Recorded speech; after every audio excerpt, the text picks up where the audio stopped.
அன்பானவர்களே, ஆண்டவர் இயேசுவுடைய நாமத்தில் அன்பின் வாழ்த்துக்களை தெரிவிக்கிறேன். சமாதானபுரம் கிறிஸ்து ஆலயத்தின் சார்பாக நம்முடைய திருச்சபையின் வாலிபர்கள் இந்த 2025ஆம் ஆண்டின் லெந்து காலத்தில் ஆண்டவர் இயேசு கிறிஸ்து சிலுவையிலே பேசின அருள் வார்த்தைகளை சிறப்பாக அவங்க பேசியிருக்கிறாங்க. அருமையான வாலிபர்கள் ஒவ்வொருவரையும் மனதார நான் பாராட்டுகின்றேன். கர்த்தர் இப்படிப்பட்ட வாலிபர்களை தேவனுடைய திருச்சபையை எழுப்பி தந்திருக்கிறார். இதை பார்க்கிற மக்களும் அவர்கள் மூலமாய் சொல்லப்படுகிற கருடைய வார்த்தைகளை கேட்கிற மக்களும் ஆண்டுடைய உன்னதமான ஆசீர்வாதத்தை பெற வேண்டும் என்று சொல்லி மனதார வாழ்த்துகின்றேன். ஆண்டுடைய கிருபை உங்களோடு கூட இருப்பதாக, சிலுவையின் நிறைவான நன்மைகள் நம்முடைய வாழ்விலே தங்கி இருப்பதாக இயேசுவின் மூலம் வாழ்த்தி விடைபெறுகிறேன். ஆண்டவராகிய இயேசு கிறிஸ்து சிலுவையில் மொழிந்த முதலாம் வார்த்தை லூக்கா 23ஆம் அதிகாரத்துல 34ஆம் வசனம். லூக்கா 23ஆம் அதிகாரம் 34ஆம் வசனம். அப்பொழுது இயேசு, பிதாவே, இவர்களுக்கு மன்னியும், தாங்கள் செய்கிறது என்னதென்று அறியாதிருக்கிறார்கள் என்றார். இந்த வசனத்தை தியானிக்கிறதுக்கு முன்னாடி நம்ம கண்களுக்கு முன்பதாக நம்ம கல்வாரி காட்சியை நம்ம முதல்ல கொண்டு வருவோம். நம்மளும் அந்த இடத்துல, அந்த கொல்கதா மலைக்கு மேல ஆண்டவராக இயேசு கிறிஸ்து சிலுவையில் அறையப்பட்டிருக்கிறாரு. நம்ம அந்த சிலுவைக்கு முன்னாடி நாம நிற்கிறோம். நிற்கும் போது ஆண்டவர் இந்த வார்த்தைகளை சொல்றாரு. முதல்ல ஆண்டவர் சிலுவையில் அறையப்படும் போது திரளான கூட்ட ஜனங்கள் என்ன பண்ணாங்க? அவரை சுத்தி வேடிக்கை பார்க்கிறது நின்று கொண்டிருந்தாங்க. இப்போ நின்ற கூட்டங்கள்ல 3 வகையான மக்கள் இருந்திருப்பாங்க. ஒன்று, ஆண்டவராக இயேசு கிறிஸ்துவை கிறிஸ்து மேசியா என்று விசுவாசித்து அவருக்கு பின் சென்ற சீஷர்கள், அவர்கள் கண்டிப்பா இருந்திருப்பாங்க. அவங்க மாத்திரம் இல்லாம சில பேர் என்ன பண்ணி, எருசலேம் நகரத்தில் இருக்கிறவங்க என்ன பண்ணியிருப்பாங்க, அவரை பத்தி நிறைய கேள்விப்பட்டிருப்பாங்க. ஏன்னா முந்தின நாள் குருத்தோல ஞாயிறு ஆண்டவராக இயேசு கிறிஸ்து பவனியாக என்ன பண்றாரு, கழுதை குட்டி மேல பவனி வராங்க. அப்ப அதை கேட்டிருப்பாங்க. இன்னொன்னு, அவர் செஞ்ச 3.5 வருஷங்களாக அவர் செய்த ஊழியங்கள், அவர் செஞ்ச அற்புதங்கள் எல்லாத்தையும் என்ன பண்ணியிருப்பாங்க, கேட்டிருப்பாங்க. கேட்டுட்டு ஒருவேளை விசுவாசிக்கல நாட்டுமே, ஐயோ இந்த இயேசு கிறிஸ்துவை பத்தி நம்ம நிறைய கேட்டிருக்கோமே, இயேசுவை பத்தி நம்ம கேட்டிருக்கோம், நசரேயனாக இயேசு கிறிஸ்துவை பத்தி கேட்டிருக்கோம், அவருக்கு இப்படி நடக்குதே, நம்ம போய் பார்ப்போம் அப்படின்னு சொல்லிட்டு வேடிக்கை பார்க்கறதுக்கு ஒரு கூட்ட ஜனங்கள் கூடியிருப்பாங்க. இன்னொரு கூட்டம் அவரை ஆக்கின தீர்ப்புக்கு உள்ளாக்க வேண்டும் என்று சதி செய்த அந்த பரிசேயர், வேதபாரகர், மூப்பர்கள், அவர்கள் நின்றுருப்பாங்க. அப்போ 3 வகையான கூட்டங்கள் அங்க நின்றுருக்காங்க. நம்மளும் அங்க என்ன பண்றோம், அந்த இடத்துல நம்ம நிக்கிறோம். அப்பந்தான் ஆண்டவராக இயேசு கிறிஸ்து முதலாவதாக சொல்றாங்க, பிதாவே, இவர்களுக்கு மன்னியும், தாங்கள் செய்கிறது இன்னதென்று அறியாதிருக்கிறார்கள் என்று சொல்றாங்க. இப்போ இது ஒரு ஜப வாக்கியமா நம்ம எடுத்துக்கிறோம். ஏன்னா இந்த இடத்துல ஆண்டவராக இயேசு கிறிஸ்து பிதாவின் இடத்துல ஒரு வேண்டுதலை, ஒரு ஜபத்தை கூறுகிறார். இந்த இடத்துல நம்ம இந்த வசனத்தை நம்ம தியானிக்கும் போது இதுல 3 இருக்கு. ஒண்ணு என்னன்னா ஜபம் இருக்கு, இன்னொன்னு என்னன்னா பரிந்துரை. யாருக்காகனா ஜனங்களுக்காக கர்த்தராக இயேசு கிறிஸ்து பிதாவின் இடத்துல என்ன பண்றார், பரிந்து பேசுகிறார். மூன்றாவதாக மன்னிக்கிறார். 3 காரியங்கள் இந்த வசனத்துக்குள்ளதாக அடங்கி இருக்கிறது. இப்பொழுது இந்த வசனங்களை எல்லாம் முதல்ல என்ன பண்றாங்க, ஆண்டவராகிய இயேசு கிறிஸ்து இந்த வசனங்களை கூறும் போது சுத்தி இருந்த அனைத்து ஜனங்களும் என்ன பண்றாங்க, இந்த வசனத்தை கேட்கிறாங்க. அப்போ இந்த வசனத்தையும் ஆண்டவராக இயேசு கிறிஸ்து பிதாவின் இடத்துல இந்த ஜெபிக்கிற இந்த ஜபத்தையும் கண்டிப்பா என்ன பண்ணிருப்பாங்க, சுத்தில இருக்கிற எல்லா ஜனங்களும் கேட்டிருப்பாங்க. கேட்கும் போது அவங்க என்ன நினைச்சிருப்பாங்க, கண்டிப்பா இது ஒரு ஆச்சரியத்திற்குரியதான ஒரு வாக்கியமா தான் இருந்திருக்கும், ஒரு வார்த்தையா தான் இருந்திருக்கும். ஏனென்றால் இந்த சிலுவை மரணம் ஏசப்பாவுக்கு மட்டும் கொடுக்கப்படல. அதுக்கு முன்னாடி ரோம சாம்ராஜ்யத்துல குற்றவாளிகளுக்கு கொடுக்கப்பட்ட கொடுமையான தண்டனை தான் இந்த சிலுவை மரணம் தண்டனை. அப்போ அந்த சிலுவையில அறையப்படுகிறவங்க என்ன பண்ணுவாங்கன்னா, அரைஞ்ச உடனே கண்டிப்பா அவங்க உயிர் போகாதான். அநேக நாட்கள், ஒரு 2-3 நாட்களுக்கு அவங்க உயிர் அங்கதான் தொங்கி கொண்டு இருப்பாங்களாம். முதல்ல என்ன பண்ணுவாங்கன்னா, கதறுவாங்களாம். என்ன பண்ணுவாங்க, எப்படியாவது அங்க போறவங்க கூப்பிடுறவங்க எல்லாம் எங்களை மன்னிச்சிருங்க, நான் தெரியாம பண்ணிட்டேன், நான் மன்னிச்சிருங்க, என்னை எப்படியாவது என்ன பண்ணுங்க, இந்த கொடிய சிலுவையிலிருந்து என்ன பண்ணிருங்க, விடுதலை பண்ணீங்க, என்னை இறக்கி விட்டுருங்க அப்படின்னு சொல்லிட்டு கதறுவாங்களாம். ஆனா நாட்கள் செல்ல செல்ல அவங்களோட உயிர் தன்னை விட்டு எடுபடும் என்று அவங்க உணர்ற நேரத்துல என்ன பண்ணுவாங்கன்னா, சபிச்சு தூஷிக்கவும் என்ன பண்ணுவாங்க, தொடங்குவாங்களா. ஏன்னா அவங்களுக்கு தெரியுது அந்த வழியினுடைய அகோரத்துல என்ன பண்ணுவாங்கன்னா, பாக்குறவங்க எல்லாம் என்ன பண்ணுவாங்களா, சபிப்பாங்களாம், தூஷணம் செய்வாங்களாம், அந்த அதிகாரிகள் எல்லாம் இது பண்ணுவாங்களாம். ஆனா இததான் என்ன பண்ணிருக்காங்க, சிலுவையில் அறையப்பட்ட எல்லாரும் என்ன பண்ணிருப்பாங்க, ஒண்ணு கூக்குரல் இட்டிருப்பாங்க, தனக்காக என்ன பண்ணுங்க, என்னை காப்பாத்துங்கன்னு ஓலம் இட்டிருப்பாங்க, இல்லாட்டினா சபிச்சிருப்பாங்க. இதை 2 தான் என்ன பண்றாங்க, அந்த மக்கள் எல்லாரும் கேட்டிருப்பாங்க. ஆனா முதலாவதாக ஆண்டவராக இயேசு கிறிஸ்து என்ன பண்றாரு? தன்னை தண்டித்தவர்களை தண்டித்தவர்களுக்காக என்ன பண்றாங்க? பிதாவின் இடத்தில் மன்றாடுறாங்க. அப்ப அதை கேட்ட மக்கள் கண்டிப்பா என்ன பண்ணியிருப்பாங்க? ஆச்சரியப்பட்டிருப்பாங்க. முதலாவதாக நான் என்ன சொன்னேன்? முதல்ல கேட்டவங்க வந்து அவரை விசுவாசித்து 3.5 வருஷங்கள் அவருடைய ஊழியத்தில் அவங்களோட பங்கு பெற்று அவங்க பின் சென்ற சீஷர்கள். அவங்க முதல்ல இந்த கேட்கும் போது அவங்க என்ன நினைச்சிருப்பாங்க?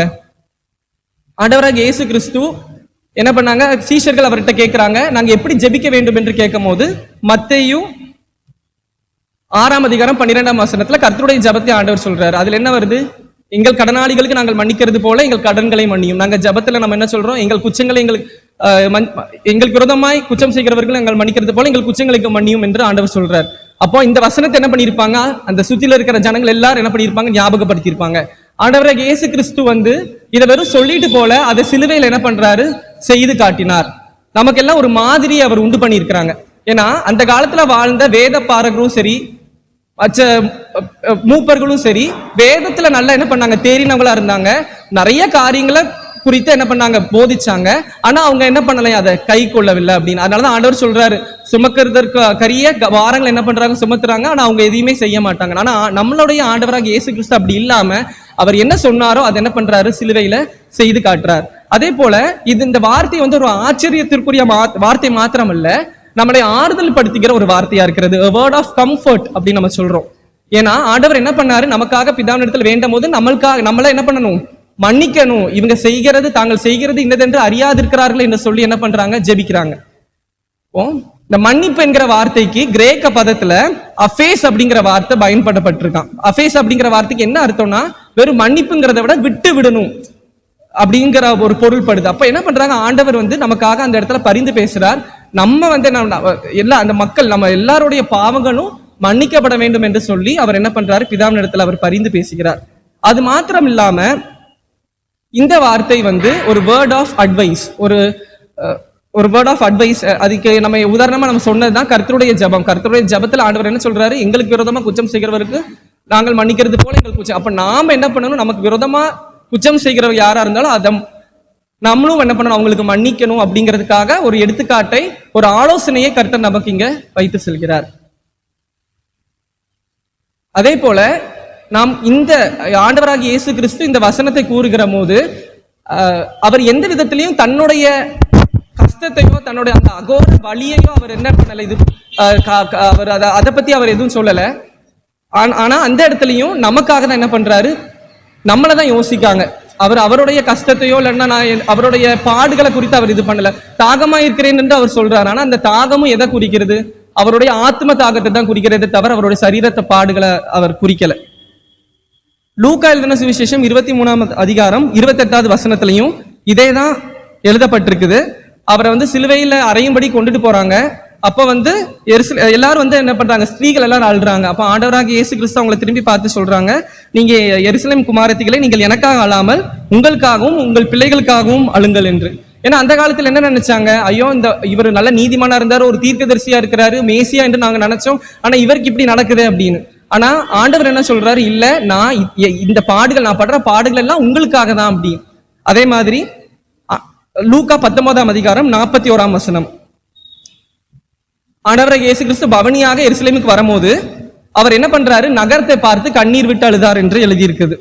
எதுக்காக அப்படின்னா, அந்த பட்டணம் வந்து ஒரு பெரிய அழிவை சந்திக்க போகிறது என்பதை தீர்க்க தரிசனம் அந்த இடத்துல அவர் சொல்றார். 44வது வசனம். இந்த தீர்க்க தரிசனம் கிபி 70வது வருடத்துல நிறைவேறுது.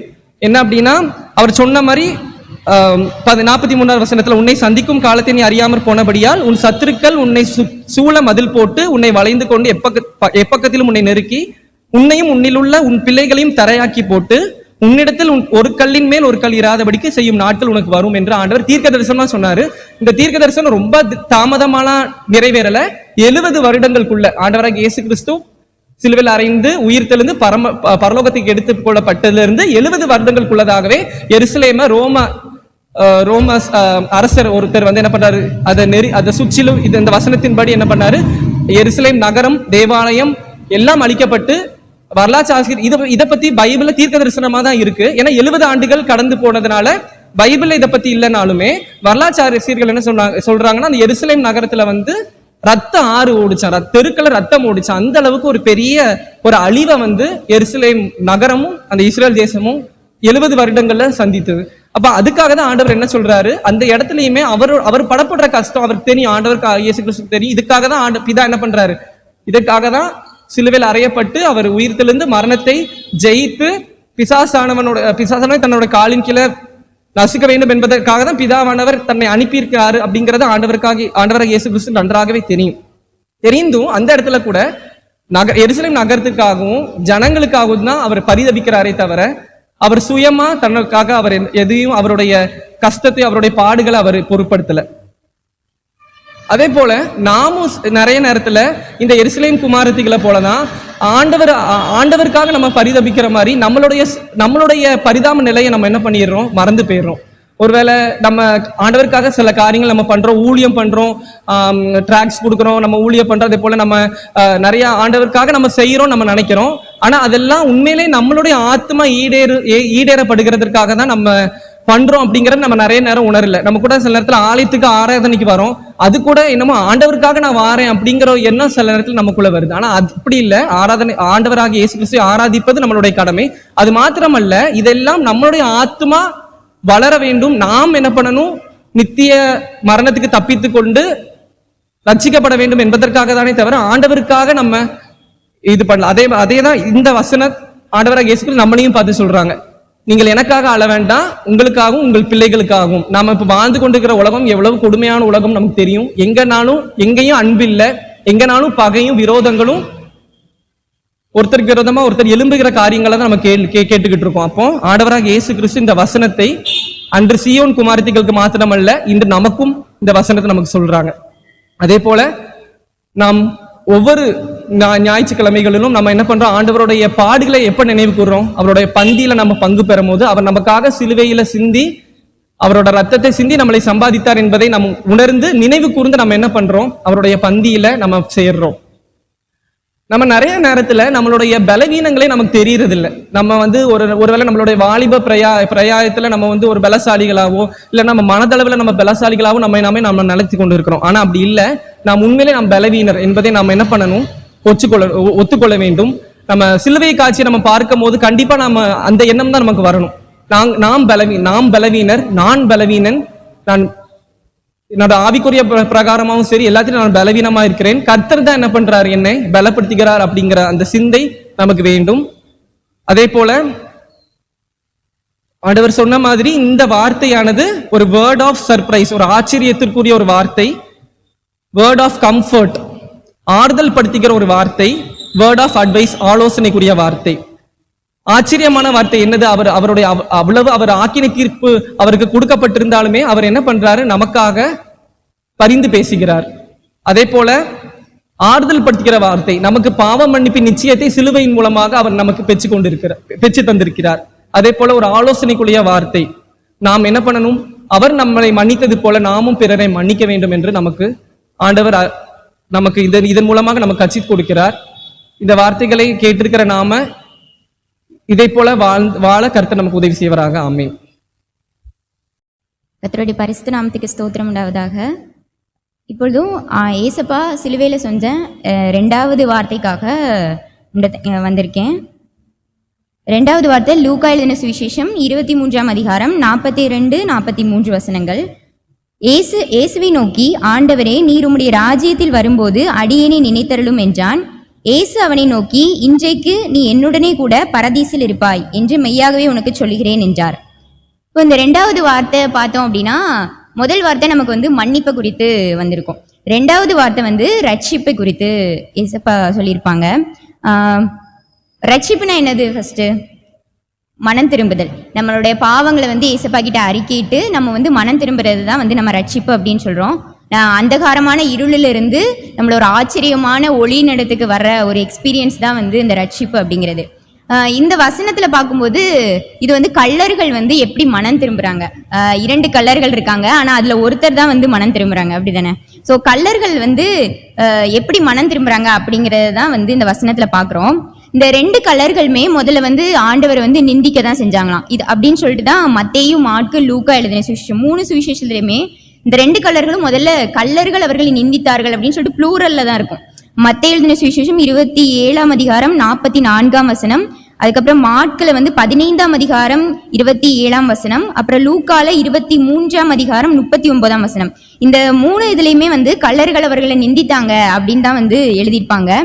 இதுல மத்தேயும் மாட்கும் கள்ளன் அப்படின்னு சொல்லியிருப்பாங்க. லூக்கா குற்றவாளிகள் அப்படின்னு சொல்லி மென்ஷன் பண்ணியிருப்பாங்க. இந்த கள்ளர்கள் அப்படிங்கிறதுக்கு கிரீக்ல என்ன வார்த்தை அப்படின்னா லேஸ்டஸ் அப்படின்னு சொல்றாங்க. அதுக்கு என்னன்னா கலகக்காரன் இல்லைன்னா கொள்ளைக்காரன் அப்படிங்கிறது தான் அதோட அர்த்தம். குற்றவாளி அப்படிங்கிறதுக்கு ககர்கோஸ் அப்படின்னு சொல்றாங்க. அதுக்கு ஒரு குற்றம் செய்யறத ஒரு தொழிலாவே வச்சிருந்தாங்க அப்படிங்கறத இந்த குற்றவாளிகள் அப்படிங்கிறதுக்கு அர்த்தமா சொல்றாங்க. இவங்களோட பெயர்கள் அப்படின்னு பார்க்கும்போது நம்மளோட பைபிள்ல இவங்களோட பெயர்கள் எங்கேயுமே மென்ஷன் பண்ணல. ஆனா தள்ளுபடி ஆகமத்துல காஸ்பல் ஆஃப் நிக்கோதிமஸ் அதுல இவங்க 2 பேரோட பேரும் அதுல மென்ஷன் பண்ணியிருக்காங்க. லெஃப்ட்ல இருந்த கள்ளரோட பெயர் கெஸ்டஸ், ரைட்ல இருந்தவரோட பேர் திஸ்மஸ் அப்படின்னு சொல்றாங்க. இந்த கெஸ்டஸ் தான் என்ன சொல்லுவாரு அப்படின்னா ஆண்டவரை இகழ்றது அவர் தான். நீங்க கிறிஸ்து தானே, நீங்களே உங்களை ரட்சித்துக் கொள்ளுங்க அப்படின்னு சொல்லிட்டு இந்த கெஸ்டஸ் தான் சொல்றாரு. திஸ்மஸ் தான் என்ன சொல்றாருன்னா நம்ம நியாயப்படி தண்டிக்கப்படுறோம், ஆனா இவர் என்ன பாவமே செய்யாத ஒரு மனுஷரு, அவர் தண்டனைப்படுறாரு அப்படின்னு சொல்லி இந்த இரக்கமா பேசுறது இந்த திஸ்மஸ் தான் பேசுறாரு. இந்த திஸ்மஸ் தான் என்னன்னா இவர் உண்மையிலே ரட்சகர்னு அவர் மட்டும்தான் கண்டுகொள்றாரு. ஏன்னா அந்த இடத்துல நீங்க யோசிச்சு பார்க்கும்போது அங்க எத்தனையோ ஆசாரியர்கள் இருக்காங்க, மத தலைவர்கள் இருக்காங்க, அதுக்கப்புறம் சேவகர்கள் இருக்காங்க. இன்னொரு கள்ளர் கூட அவரை ஒரு நிந்திக்க தான் செய்யறாங்க. இவர் ஒரு பாவியா தான் பாக்குறாங்க. நம்ம எல்லாருமே நிந்திச்சாலும் இந்த இன்னொரு கள்ளர், ஒரே ஒரு கள்ளன் மட்டும்தான் இல்ல இவர் உண்மையிலே ரட்சகர் அப்படிங்கிறத அறிஞ்சு செயல்படுறது இந்த ஒரே ஒரு கள்ளன் மட்டும்தான். நம்மளும் நம்மளுடைய வாழ்க்கையில நம்ம சில பேரை பார்க்கும்போது ரகசிய கிறிஸ்தவர்கள் எத்தனையோ பேர் இருப்பாங்க, அப்படிதானே? இப்ப என்னோட ஃபேமிலியில அப்படின்னு பார்க்கும்போது நான் கிறிஸ்டியன்ஸ் இருக்காங்க. அவங்க வீட்டுக்கெல்லாம் நாங்க போகும்போது அவங்களே சொல்லுவாங்க எங்களுக்காக ப்ரேயர் பண்ணுங்க அப்படின்னு சொல்லுவாங்க. நாங்க ப்ரேயர் பண்ணும்போது அவங்க முழங்கால் போட்டு, நாங்க கூட நின்றுட்டு தான் இருப்போம், ஆனா அவங்க முழங்கால் போட்டு ப்ரேயர் பண்ணுவாங்க. ஆனா அவங்களுக்கு அந்த வாழ்க்கையை விட்டு வெளியில ஏசப்பாக்காக நம்ம நிக்கணும் அப்படின்னு அவங்க ஒரு நாள் நினைச்சதில்ல. அவங்களுக்குள்ள மனசுக்குள்ள தெரியுது ஏசப்பா தான் உண்மையான ஆண்டவர், அவங்க மனசுக்குள்ள தெரியுது. ஆனா அந்த கட்டுல இருந்து அவங்களுக்கு வெளியில வர்றதுக்கு விருப்பம் இல்ல. அவங்க என்ன நினைப்பாங்களோ, மத்தவங்க என்ன நினைப்பாங்க அப்படின்னு சொல்லிட்டு இருக்காங்க. அதே மாதிரிதான் நம்மளும் சில நேரம் அப்படி இருப்போம். நம்ம ஃப்ரெண்ட்ஸ் கிட்ட எத்தனை பேர் தைரியமா ஏதோ அவங்க பிரச்சனையை ஷேர் பண்ணும்போது நீ ஏசப்பா கிட்ட ப்ரேயர் பண்ணு, ஏசப்பா கண்டிப்பா இது ஹெல்ப் பண்ணுவாங்க அப்படின்னு நம்ம எத்தனை பேர் தைரியமா வெளியில சொல்லுவோம், நமக்கு தெரியல. அதே மாதிரிதான் இந்த கள்ளரனும் எல்லாரும் நிந்திச்சாலும் ஆனா அவன் கரெக்டா இருந்தான். இல்ல இவர் உண்மையிலே ரட்சகர்ப்பா, இவர் உண்மையிலே நல்லவர் தான் அப்படின்னு சொல்லி நினைச்சதுனாலதான் ஆண்டவர் அவனுக்கு அவன் என்னுடைய ராஜ்யத்தில் வரும்போது அடி நீ நினைத்தரும் அப்படின்னு சொல்லும் போது அவன் ஏசப்பா அவனுக்கு அந்த ரட்சிப்பை உடனே கொடுக்குறாரு.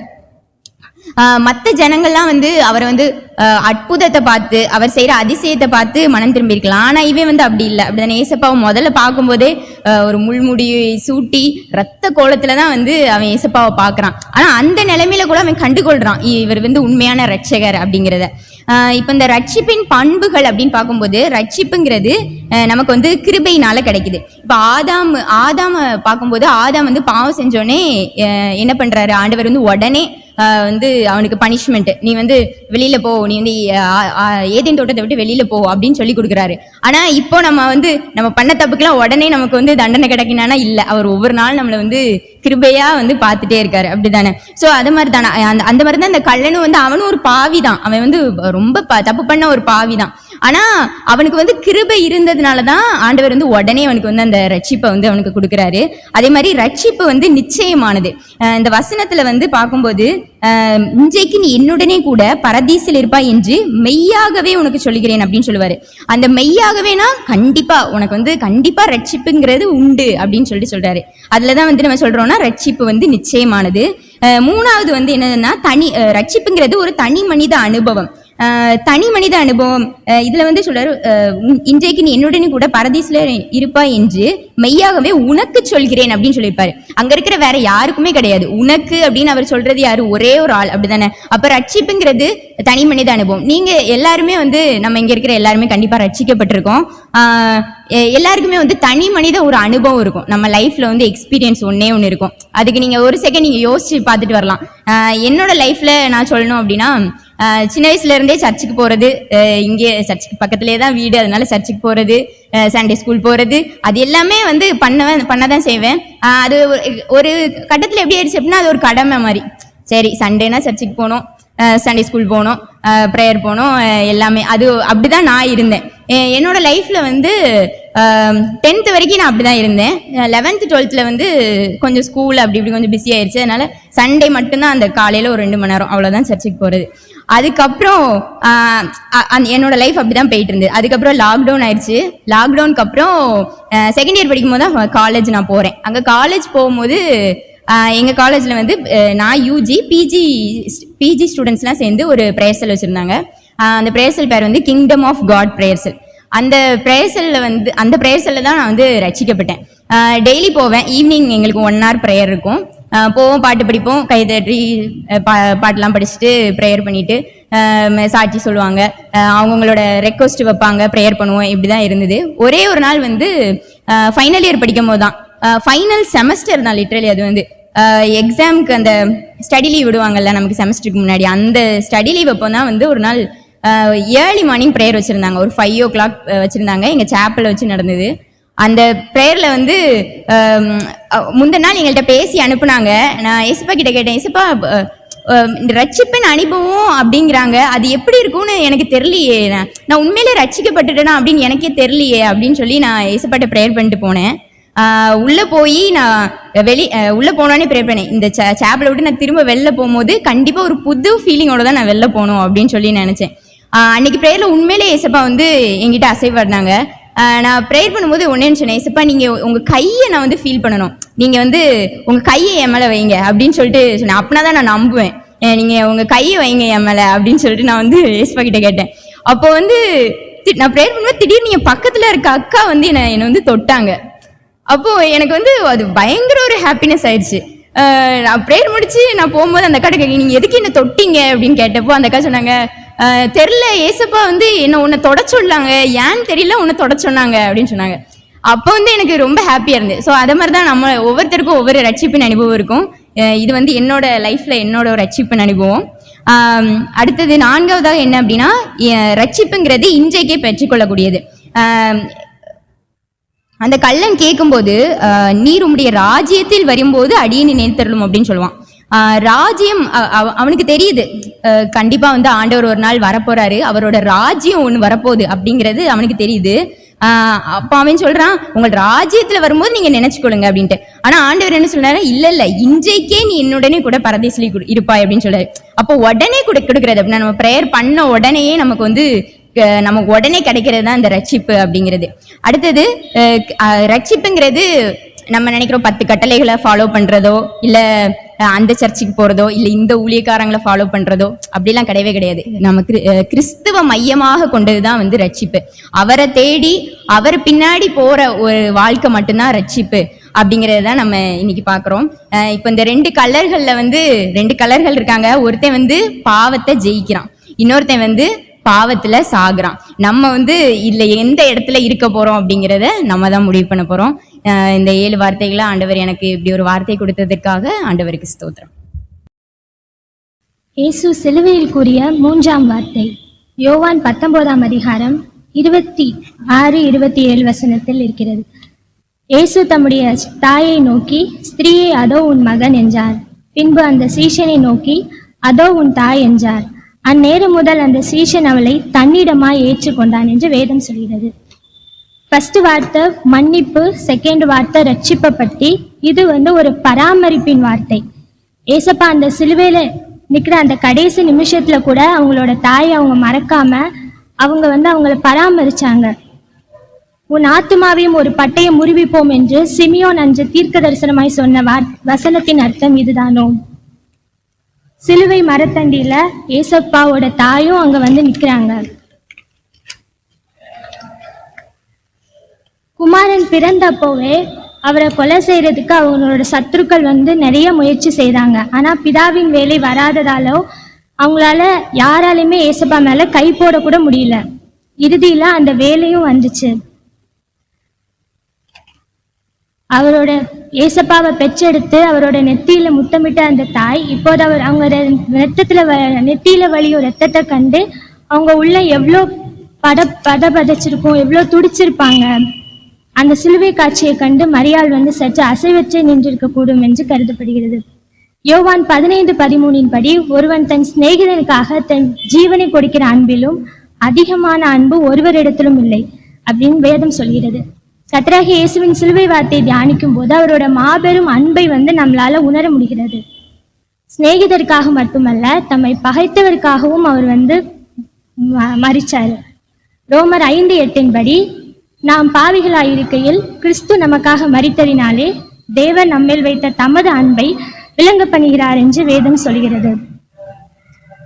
இதோ என் தாசன் ஞானமாய் நடப்பான் என்ற தீர்க்க தரிசன வசனம் நிறைவேறும்படியாக இயேசு சிலுவையில் தன்னோட தாயை வந்து அவருக்கு அன்பாய் இருந்த யோவான் அப்படிங்கிற சீஷர் இடத்துல ஒப்பு கொடுத்தாங்க அன்பின் ஆண்டவர். இது வந்து இயேசுவோட பொறுப்புணர்வை வெளிப்படுத்துகிறது. ஏன்னா நம்மளை சுத்தி நன்மை இருக்கும்போது நிறைய பேர் இருப்பாங்க. ஆனா நம்மளுக்கு எதிர்பார்க்காத விதமாக ஒரு கஷ்டம், சோதனை இதெல்லாம் வர்றப்போ நம்மளை விட்டு நிறைய பேர் போயிடுவாங்க, யாருமே கூட இருக்க மாட்டாங்க. இதே மாதிரிதான் ஏசப்பாக்கும் நடந்துச்சு. 3 வருஷமா அவர் ஊழியம் செய்யறப்போ அவரை சுத்தி அவ்வளோ கூட்டம், அவ்வளோ மக்கள் அவர் பின்னாடியே போயிட்டு இருந்தாங்க. அவரை பார்க்க கூட முடியாத அளவுக்கு அவரை சுத்திலும் கூட்டம் இருந்துச்சு. ஆனா சிலுவையில் அறையப்படும் போது அவரோட சீஷர்கள் கூட அவங்க பக்கத்துல இல்லை, எல்லாருமே அவரை விட்டுட்டு போயிட்டாங்க. ஆனா பஸ்கா விருந்தின் போது ஏசப்பா மேல சாஞ்சிருந்த அந்த அன்பின் சீஷன் யோவான் மட்டும்தான் கடைசி நேரத்திலையும் ஏசப்பா கிட்ட வந்து நின்னாங்க. ஆமாங்க, உண்மையான அன்பு தான் துன்பத்திலும் நம்மளுக்கு துணை நிற்கும். ஏன்னா அன்பு வந்து ஒரு காலம் ஒழியாது. அதனாலதான் ஏசப்பாவும் தன்னோட தாயை வந்து அந்த அன்பின் சீஷன் ஆகிய யோவான் அப்படிங்கிற சீஷன் கிட்ட கடைசி நேரத்துல ஒப்பு கொடுத்தாங்க. இயேசுவிடமிருந்து மோசே கொடுத்த அந்த 10 கற்பனையில முதல் கற்பனையே உன் தகப்பனையும் உன் தாயையும் கனம் பண்ணுவாயாக அப்படிங்கிறதான். இதை வந்து உபதேசமா கொடுத்த ஆண்டவர் வந்து அவரோட வாழ்க்கையில அதை வாழ்ந்து காட்டியிருக்காரு. கடைசி நிமிஷத்துல கூட தன்னோட தாயை அவர் வந்து விட்டுறாம ஒரு சீஷன் இடத்துல ஒப்பு கொடுத்து ஒரு மகனா அவரோட கடமையை சிலுவையில வந்து அவர் சரியா நிறைவேற்றி இருக்காரு. இயேசு எப்படிப்பட்ட பிள்ளையா இருந்தார் அப்படின்னு இந்த பூமியில இருந்தார் அப்படின்னு பார்ப்போம். ஃபர்ஸ்ட் வந்து தீர்க்க தரிசனத்தை நிறைவேற்றும் பிள்ளையா அவர் இருந்தாரு. உன் ஆத்துமாவையும் ஒரு பட்டையும் உருவிப்போம் என்று லூக்கா 2:35 சொல்லப்பட்ட தீர்க்க தரிசன வசனம் நிறைவேறும்படியாக தான் சிலுவை காட்சி நடக்குது. மரியாளோட ஆத்துமாவை உருவ குத்தும்படியாக தான் அந்த சிலுவை காட்சி. அதற்கு ஆறுதலாதான் இயேசு வந்து 3வது வார்த்தையை பேசினார். 2வது, இயேசு வந்து பெற்றோரை கனம் பண்ணும் பிள்ளையாக இருந்தார்.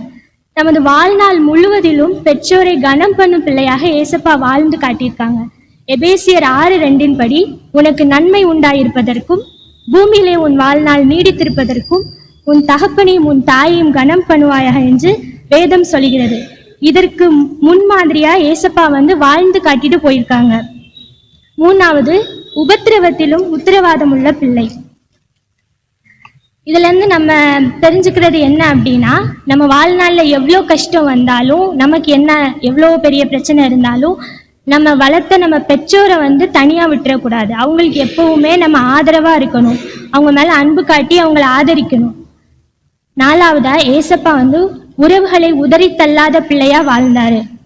முழு வேதாகமத்திலுமே நம்ம வாஸ்து பார்த்தோம் அப்படின்னா, உறவுகளை சரியான வகையில செயல்படுத்தின எல்லாருமே தேவனால அபரிதமாக ஆசிர்வதிக்கப்பட்டாங்க. இதுக்கு உதாரணமா யோசேப்பு வந்து அவங்க உடன்பிறப்புகள் மேல அவங்க காட்டின அன்பு, அவங்கள உபசரிச்ச விதம், அவங்க அப்பாவை அவங்க ஆதரிச்ச விதம், இது எல்லாத்தையும் பத்தி நம்ம இன்னைக்கு வரைக்கும் பேசுறோம்ல. அவங்க வந்து உறவுகளை சரியாக பயன்படுத்தினாங்க. அதே மாதிரி அதனாலதான் தேவ ஆசீர்வாதத்தையும் அவங்க பெற்றுக்கொண்டாங்க. இதே மாதிரி நம்மளும் நம்ம வாழ்நாள்ல பெற்றோருக்கு ஆதரவா இருக்கணும், அன்பு காட்டணும், அவங்கள எந்த இடத்துலையும் விட்டு கொடுக்காம நம்ம இருக்கணும். பொங்கும் அன்பு பார்வையுடன் பொறுப்பினை தந்து தொங்கினார் சிலுவையில். அன்னைக்கு ஏசப்பா வந்து ஒரு பொறுப்பை யோவான் அப்படிங்கிற சீஷன் இடத்துல வந்து கொடுத்துட்டு போனாங்க. ஏசப்பாவும் அதே மாதிரி ஏசப்பாவை உண்மையா நேசிக்கிற ஒவ்வொருத்தருக்கும் சில கடமைகளை கொடுத்துட்டு போயிருக்காங்க. நம்ம இருக்கிற இடத்துல, ஒர்க் பண்ற பிளேஸ்ல, படிக்கிற இடத்துல ஆதரவு இல்லாம நிக்கிற நிறைய பேர் இருக்காங்க. அன்புக்காக என்கிற உள்ளங்கள் நிறைய இருக்கு. இவங்க எல்லாரையும் ஆதரிக்க வேண்டியது, விசாரிக்க வேண்டியது நம்மளோட கடமை. எல்லாத்துக்கும் மேல கண்ணு முன்னாடி அழிஞ்சு போற ஆத்துமாக்களுக்காக ஜெபம் பண்றது நம்ம மேல விழுந்த பெரிய கடமை. இயேசு வந்து மரண நேரத்துல கூட பொறுப்பா செயல்பட்டு நமக்கும் சில பொறுப்புகளை வந்து விட்டு செஞ்சிருக்காங்க. அகில உலக மக்களுக்கும் இயேசுவின் வார்த்தையை நற்செய்தியா எடுத்து சொல்றது வந்து நம்ம மேல விழுந்த கடமை. பிதாவின் சித்தம் நிறைவேற அன்று இயேசு சிலுவையில் பாடுபட்டார்.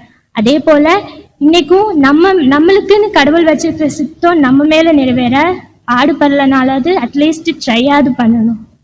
ஆமென். கர்த்தருடைய பரிசுத்த நாமத்துக்கு மகிமை உண்டாவதாக. இப்போ நம்ம வந்து ஏசப்பா சிலுவையில் அறைய போது அவர் கூறிய வார்த்தைகளை பற்றி நம்ம பார்த்துட்டு இருக்கோம். யூஸ்வலாக வார்த்தைகளுக்கு உயிர் இருக்குன்னு சொல்லுவாங்க, சரிங்களா? நம்ம ஒரு வார்த்தை, இப்போ நீங்கள் இருக்கீங்க ஒருத்தவங்க பேசும்போது கவனமாக பேசணும், வார்த்தையை விட்டுறாத அப்படி நம்ம கேட்போம், அப்படி தானே? சில நம்ம பேரண்ட்ஸ் நம்மகிட்ட சொல்லுவாங்க, கவனமாக பேசுப்பா, வார்த்தையை விட்டுறாதப்பா, அது பின்னாடி ஒரு பெரிய பிரச்சனை ஆயிரும் அப்படி சொல்லிட்டு சொல்லுவாங்க, அப்படி தானே? அப்போ வார்த்தைன்னு ஒரு உயிர் இருக்கு. அப்போ ஏசப்பா சிலுவையில் 7 வார்த்தைகள் சொன்னாங்க, அப்படி தானே? ஒவ்வொரு வார்த்தைக்கும் ஒவ்வொரு அர்த்தம் இருக்கு. இப்போதான் நம்ம பார்த்தோம், கடந்த 3 வார்த்தைகள் நம்ம பார்த்தோம். அந்த ஒவ்வொரு வார்த்தையிலையும் ஃபர்ஸ்ட் வார்த்தை மன்னிப்பை குறித்து அவர் சொல்லியிருந்தார். அவர் மனுஷனா வந்தாரு, நமக்காக சிலுவையில் அரைஞ்சாங்க, அவர் எவ்வளோ பாடுபட்டிருப்பாரு. அந்த பாடுபட்டத்தின் நிமித்தத்திலும் அவர் என்ன செஞ்சாரு? மன்னிச்சாரு. அவர் நம்மளுக்கு கற்றுக் கொடுக்காரு. நம்ம யூஸ்வலா நம்ம ஏசப்பா வந்து ஒரு மருத்துவர், எங்களுக்கு வந்து பலன் கொடுக்கிறவரு அப்படி நம்ம பேசுறோம். ஆனா உண்மைக்கு அவர் ஒரு நல்ல ஆசிரியர். சொல்ல போனா நம்மளுக்கு அவர் வாழ்க்கையை நம்மளுக்கு அப்படியே காமிச்சிருக்காரு, எடுத்து காட்டியிருக்காரு. எப்படி வாழணும், எப்படி இருக்கணும், எப்படி உங்க நடக்கைகள் எப்படி இருக்கணும்னு அவர் காமிச்சிருக்காரு. அதற்கு ஆதாரமாகத்தான் 1 கொரிந்தியர் 1:18 எடுத்தவர்கள் வாசிக்கலாம். 1 கொரிந்தியர் 1:18. சிலுவை பற்றிய உபதேசம் கெட்டு போகிறவர்களுக்கு பைத்தியமாய் இருக்கிறது, ரட்சிக்கப்படுகிற நமக்கோ அது தேவ பலனா இருக்கிறது. ரட்சிக்கப்படுகிற நமக்கோ அது தேவ பலனா இருக்கிறது. நம்மளை சுத்தி இருக்கிற மக்கள் அவரை பத்தி ஏளனமா இன்னும் வரைக்கும் ஏளனமா பேசுறவங்க இருக்காங்க. இப்போ இருக்கிற சிச்சுவேஷன்ல நம்ம வந்து ஒருத்தவங்கிட்ட பைபிளை குறித்தோ, ஒரு வேத வாக்கியத்தை குறித்தோ, ஒரு கிறிஸ்தவத்தை குறித்தோ சொல்றது கூட நமக்கு வந்து பயமா இருக்கு. ஏன்னா அப்படிப்பட்ட காலத்துல நம்ம வாழ்ந்து கொண்டு இருக்கிறோம். இப்போ வரைக்கும் நம்மளை சுத்தி இருக்கிறவங்க, யாருடா இவங்க இன்னும் பைத்தியக்கார மாதிரி சுத்திட்டு இருக்காங்களே, அப்படி ஒரு மனுஷனே வராத மாதிரி பேசிட்டு இருக்காங்க. ஆனா நம்மளுக்கு தான் தெரியும் யார் அவர் உண்மையான கடவுள். நம்மளுக்காக வந்து சிலுவையில் அறையப்பட்டு காயப்பட்டு நம்மளுக்காக இவ்வளவு பாடுகளை சுமந்தருக்கு நம்மளுக்கு தெரியும். ஏன்னா அந்த உண்மையை நம்ம அறிந்திருக்கிறோம். அதனாலதான் 2வது வார்த்தையில் அவங்க சொன்னாங்க, அந்த 2 சீஷர்கள்ல, அந்த 2 கல்வர்கள்ல அவங்க வந்து ஒருத்தன் வந்து ரட்சிக்கப்பட்டான், இன்னொருத்தன் வந்து அவர் வந்து நிந்தித்து பேசினான். என்னப்பா இவரே சிலுவையில் அரைஞ்சிட்டு இருக்காரு அப்படி சொல்லி நிந்தித்து பேசினான். இப்படி ஒவ்வொரு வார்த்தையிலும் ஒவ்வொரு அர்த்தம் இருக்கு. 2வது வார்த்தையில மனம் திரும்புதலை பத்தி பார்த்தோம். 3வது வார்த்தை மன்னிப்பு. இப்போ 4வது வார்த்தை மார்க் எழுதின சுவிசேஷம் 15ஆம் அதிகாரம் 33-34 மத்தேயு 27-46 இருக்கு. இந்த 2 சுவிசேஷங்கள் மட்டும்தான் இந்த வார்த்தை இடம்பெற்றிருக்கு. இதுல வந்து மார்க் எழுதின சுவிசேஷம் 15:33-34 அந்த வார்த்தையில ஏலோயி ஏலோயி லாமா சபத்தானி என்று மிகுந்த சத்தமிட்டு கூப்பிட்டார் என்று நம்ம வாசிக்கிறோம் பைபிள்ல. அதுக்கு முன்னாடி அவர் சொன்ன வார்த்தையை நம்ம பார்த்தோம்னா, 6ஆம் மணி நேரம் முதல் 9ஆம் மணி நேரம் வரைக்கும் பூமி எங்கும் அந்தகாரம் உண்டாயிடுச்சு. அந்தகாரம்னா என்ன? நம்ம ஒரு இருள், அந்த இருள் சூழ்ந்துட்டு அந்த டைம்ல அவர் என்ன சொல்றாரு? மிகுந்த சத்தமாய் ஏலோயி ஏலோயி லாமா சபத்தானி, என் தேவனே என் தேவனே ஏன் என்னை கைவிட்டு என்று மிகுந்த சத்தமா சொல்றாரு. எந்த நேரத்துல? அந்தகாரம் சூழ்ந்த நேரத்துல. நம்ம வாழ்க்கையிலும் அநேக நேரத்துல நம்ம அந்தகாரமான நிலையில நம்ம தள்ளப்பட்டிருப்போம். சுத்தி இருக்கிறவங்கள மத்தியிலையும் நம்ம தனிமையில நிறைய நேரம் ஒரு இருள் சூழ்ந்த ஒரு இடத்துல, ஐயோ நம்ம இப்படி இருக்கோமா, நம்ம வாழ்க்கை இப்படி போயிட்டு இருக்கேன்னு, நம்ம என்ன ஏசப்பா என்ன ஏன் கைவிட்டீங்கன்னு நம்ம ஒவ்வொரு நம்ம குமுறல் தான் நம்மளுக்கு தான் தெரியும். அப்படிதானே? ஒவ்வொரு நம்ம ஏசப்பா என்ன ஏன் கைவிட்டீங்க, இவங்கெல்லாம் இப்படி இருக்காங்களே என்ன ஏன் கைவிட்டீங்க, இவங்கள மத்தியில என்ன ஏன் கைவிட்டீங்க அப்படி சொல்லி நம்ம ரொம்ப நாள் அழுந்திருக்கோம் தனிமையில. அதே தான் இங்கேயும் நடக்கு. அந்தகாரங்கள் பூமி எங்கு இருள் சூழ்ந்ததாக பைபிள் வேதத்தில் நாம் வாசிக்கிறோம். இருள் சூழ்ந்த நேரத்துல அந்தகாரம் நடந்த நேரத்துல அவர் சொல்ற வார்த்தை, என் தேவனே ஏன் என்னை கைவிட்டு. இந்த 7 வார்த்தைகளும் ஒவ்வொரு வார்த்தையிலும் ஒவ்வொரு அர்த்தம் இருக்கு நம்ம பார்க்கிறோம். ஆனா அந்த வார்த்தைகள் எல்லாம் அவர் ஒரு பிதாவா பேசுன மாதிரி, ஒரு பிதாவின் குமாரனா பேசினாரு. ஆனா இந்த ஒரு வார்த்தை நான் பார்க்கறது என்னன்னா, ஒரு மனுஷனா அவர் பேசுறாரு. அவர் பேசுறது என்ன, என் தேவனே ஏன் என்னை கைவிட்டு. அதான் முதல்ல ஆரம்பத்துல நான் சொன்னேன், ஒரு நல்ல ஆசிரியர். ஏன்னா நம்ம கஷ்டமான சூழ்நிலைகள்ல நம்ம யாரை தேடணுமா, நம் பிதாவை தேடணும்னு சொல்லி நம்மளுக்கு கற்றுக் கொடுக்காரு அவர். ஃபர்ஸ்ட் நீ ஒரு கைவிட்டப்பட்ட நிலை, அந்த கைவிடப்பட்ட நிலையில அவர் யார் முதல்ல கூப்பிடுறாரு, பிதாவை கூப்பிடுறாரு. நான் கைவிட்டப்பட்டேன், என்னை ஏன் கைவிட்டீங்க. ஏன்னா நம்ம அநேக நேரத்துல நம்ம கைவிடப்பட்ட நிலையில நம்ம அப்படி வாழ்க்கையை இழந்துருந்தோம். இப்ப பாக்குற நியூஸ் எல்லாம் பார்க்கும்போது டக்குன்னு சூசைட் பண்ணிடுறாங்க, தேவையில்லாத ஒரு முடிவு எடுக்கிறாங்க. அந்த நிலையில நம்ம தள்ளப்படக்கூடாது. நம்ம கைவிடப்பட்ட நிலையில யாரை தேடணும்னா பிதாவை தேடணும்னு சொல்லிட்டு அவர் சொல்றாரு. கைவிடப்பட்ட நிலையில் என் ஆண்டவர். எதுக்கு அவர் கைவிடப்பட்டாரு? அவர் உலகத்துல வந்தாரு, பாட அனுப்பிச்சாரு. ஒரு வார்த்தை நம்ம பார்க்கிறோம், ஆதியிலே வார்த்தை இருந்தது, அந்த வார்த்தை தேவனிடத்தில் இருந்தது, அந்த வார்த்தை தேவனா இருந்தது. அப்போ அவர் வார்த்தையா வாராரு, எல்லாத்தையும் வார்த்தையால குணப்படுத்துறாரு. அடையாளங்கள், அற்புதங்கள், அவர் செஞ்ச அடையாளங்கள் அற்புதங்கள் அவ்வளவு இருக்கு. நம்ம பைபிள் அவ்வளவு வாசிக்கிறோம். அவர் ஏன் கைவிடப்படணும்? அதுக்கு 3 ஆதாரங்கள் நான் எடுத்திருக்கிறேன். ஃபர்ஸ்ட், நாம் குற்றம் சாட்டாதபடி ஸ்திரப்படுத்த அவர் கைவிடப்பட்டார். நம்ம மேல எந்த விதமான குற்றம் வரக்கூடாது. இவன் ஏன் மகன், இவன் ஏன் மகா, இவன் மேல எந்த குற்றம் வரக்கூடாதுன்னு சொல்லிட்டு அவர் கைவிடப்பட்டார். அதற்கு ஆதாரமாக 1 கொரிந்தியர் 1:8 நம்முடைய கர்த்தராகிய இயேசு கிறிஸ்துவின் நாளிலே நீங்கள் குற்றம் சாட்டப்படாதவர்களாய் இருக்கும்படி முடிவு பரியந்தம் அவர் உங்களை ஸ்திரப்படுத்துவார். நம்முடைய கர்த்தராகிய இயேசு கிறிஸ்துவின் நாளே நீங்கள் குற்றம் சாட்டாதபடிக்கு முடிவு பரியந்தம் அவர் உங்களை ஸ்திரப்படுத்துவார். நாம குற்றம் சாட்டப்படாதபடிக்கு அவர் முடிவு பரியந்தம் நமக்காக ஒரு குற்றவாளியா அவர் ஏற்றுக்கிட்டார். அவர் தன்னே குற்றவாளியா அவர் பிரதிபலிச்சார். அதனாலதான் இந்த சொல்லும்போது குற்றவாளி கல்வி அவங்க சொன்னாங்க. குற்றவாளியா அவர் தன்னே சொல்றாரு. அவர் ஆனா பிலாத்து சொல்றாரு, இவர் நல்லவர், உத்தமன், அவர் மேல நான் ஒரு குற்றமும் அறியேன், அவர் நல்லவருப்பா, நான் பாத்துறேன். அதுல பைபிள் அந்த பைதாகத்தை நீங்க வாசித்து பாத்தீங்கன்னா அதுல பிலாத்துல இவங்க முன்னாடி கொடுப்பாங்க. அவர் என்ன சொல்வாரு, பாப்பாரு, இந்த மனுஷன் இவரை பார்க்கும் போதே முகத்திலே தெரியுது இவர் எந்த தப்பு பண்ணாதவன், ஒரு நீதிமான், இவரை நான் எதுக்கு தண்டிக்கணும் அப்படின்னு சொல்லி எங்க அனுப்புவாரு, ஏரோதுகிட்ட அனுப்புவார். ஏரோது என்ன செய்வாரு, அவரு பழையபடி இங்க பிலாத்துக்கிட்டே அனுப்பிடுவாரு. இப்போ பிலாத்து இருக்காரு, அந்த டைம்ல அவர் என்ன இந்த மனுஷன் பழையபடி சொல்றாரு, நான் ஒரு குற்றமும் அறியேன். அந்த டைம்லயும் ஒண்ணு நடக்கு. லூக்கா 23:14-15-16. லூக்கா 23:14-15-16. ஆனபடியினால் இவனை தண்டித்து விடுதலையாக்குவேன் என்றான். பண்டிகை தோறும் அவர்களுக்கு ஒருவனை அவன் விடுதலையாக்குவது அவசியமாயிருந்தபடியால் அப்படி சொன்னான். ஜனங்கள் எல்லாரும் அதை கேட்டு இவனை அகற்றும், பரபாசை எங்களுக்கு விடுதலையாக்கும் என்று சத்தமிட்டு கேட்டார்கள். ஒரு பண்டிகை வருது, அந்த பண்டிகையில இவங்க விடுதலையாக்கணும், சரிங்களா? அந்த விடுதலையாக்குறதுக்காக அவர் சொல்றாரு, சரி இவர் மேல நான் குற்றம் பண்ணல, இவர் மேல குற்றமே இல்ல, இவரை நான் விடுதலையாக்கணும். அவருக்கு மனசை நினைக்கிறாரு, சரி இவரை நம்ம குற்றம் சாட்டக்கூடாது, இவரை விடுதலையாக்கணும்னு. அப்ப என்ன செய்தாங்க, மக்கள் முன்னாடி கொடுத்துருந்தாங்க, நீங்களே ஒரு தீர்மானம் கொடுங்க, இங்க ஒரு பரபாஸ்னு ஒருத்தர் இருக்காரு, இயேசுவான எதுவுமே தப்பு பண்ணாத ஒரு இயேசுவானவர் இருக்காரு, எல்லா தப்பு பண்ண ஒரு குற்றவாளி அங்க பரபாஸ் இருக்கான். அப்போ மனுஷனுடைய வார்த்தை எப்படி இருந்துச்சுன்னா, இவரை எங்க போடணும், சிலுவையில அறைங்க, பரபாச விடுதலை பண்ணுங்க. ஏன்னா பரபாஸ் பண்ணாத ஒரு குற்றமே இல்லை, அவன் உலகத்துல இருக்க எல்லா குற்றமும் பண்ணவன்.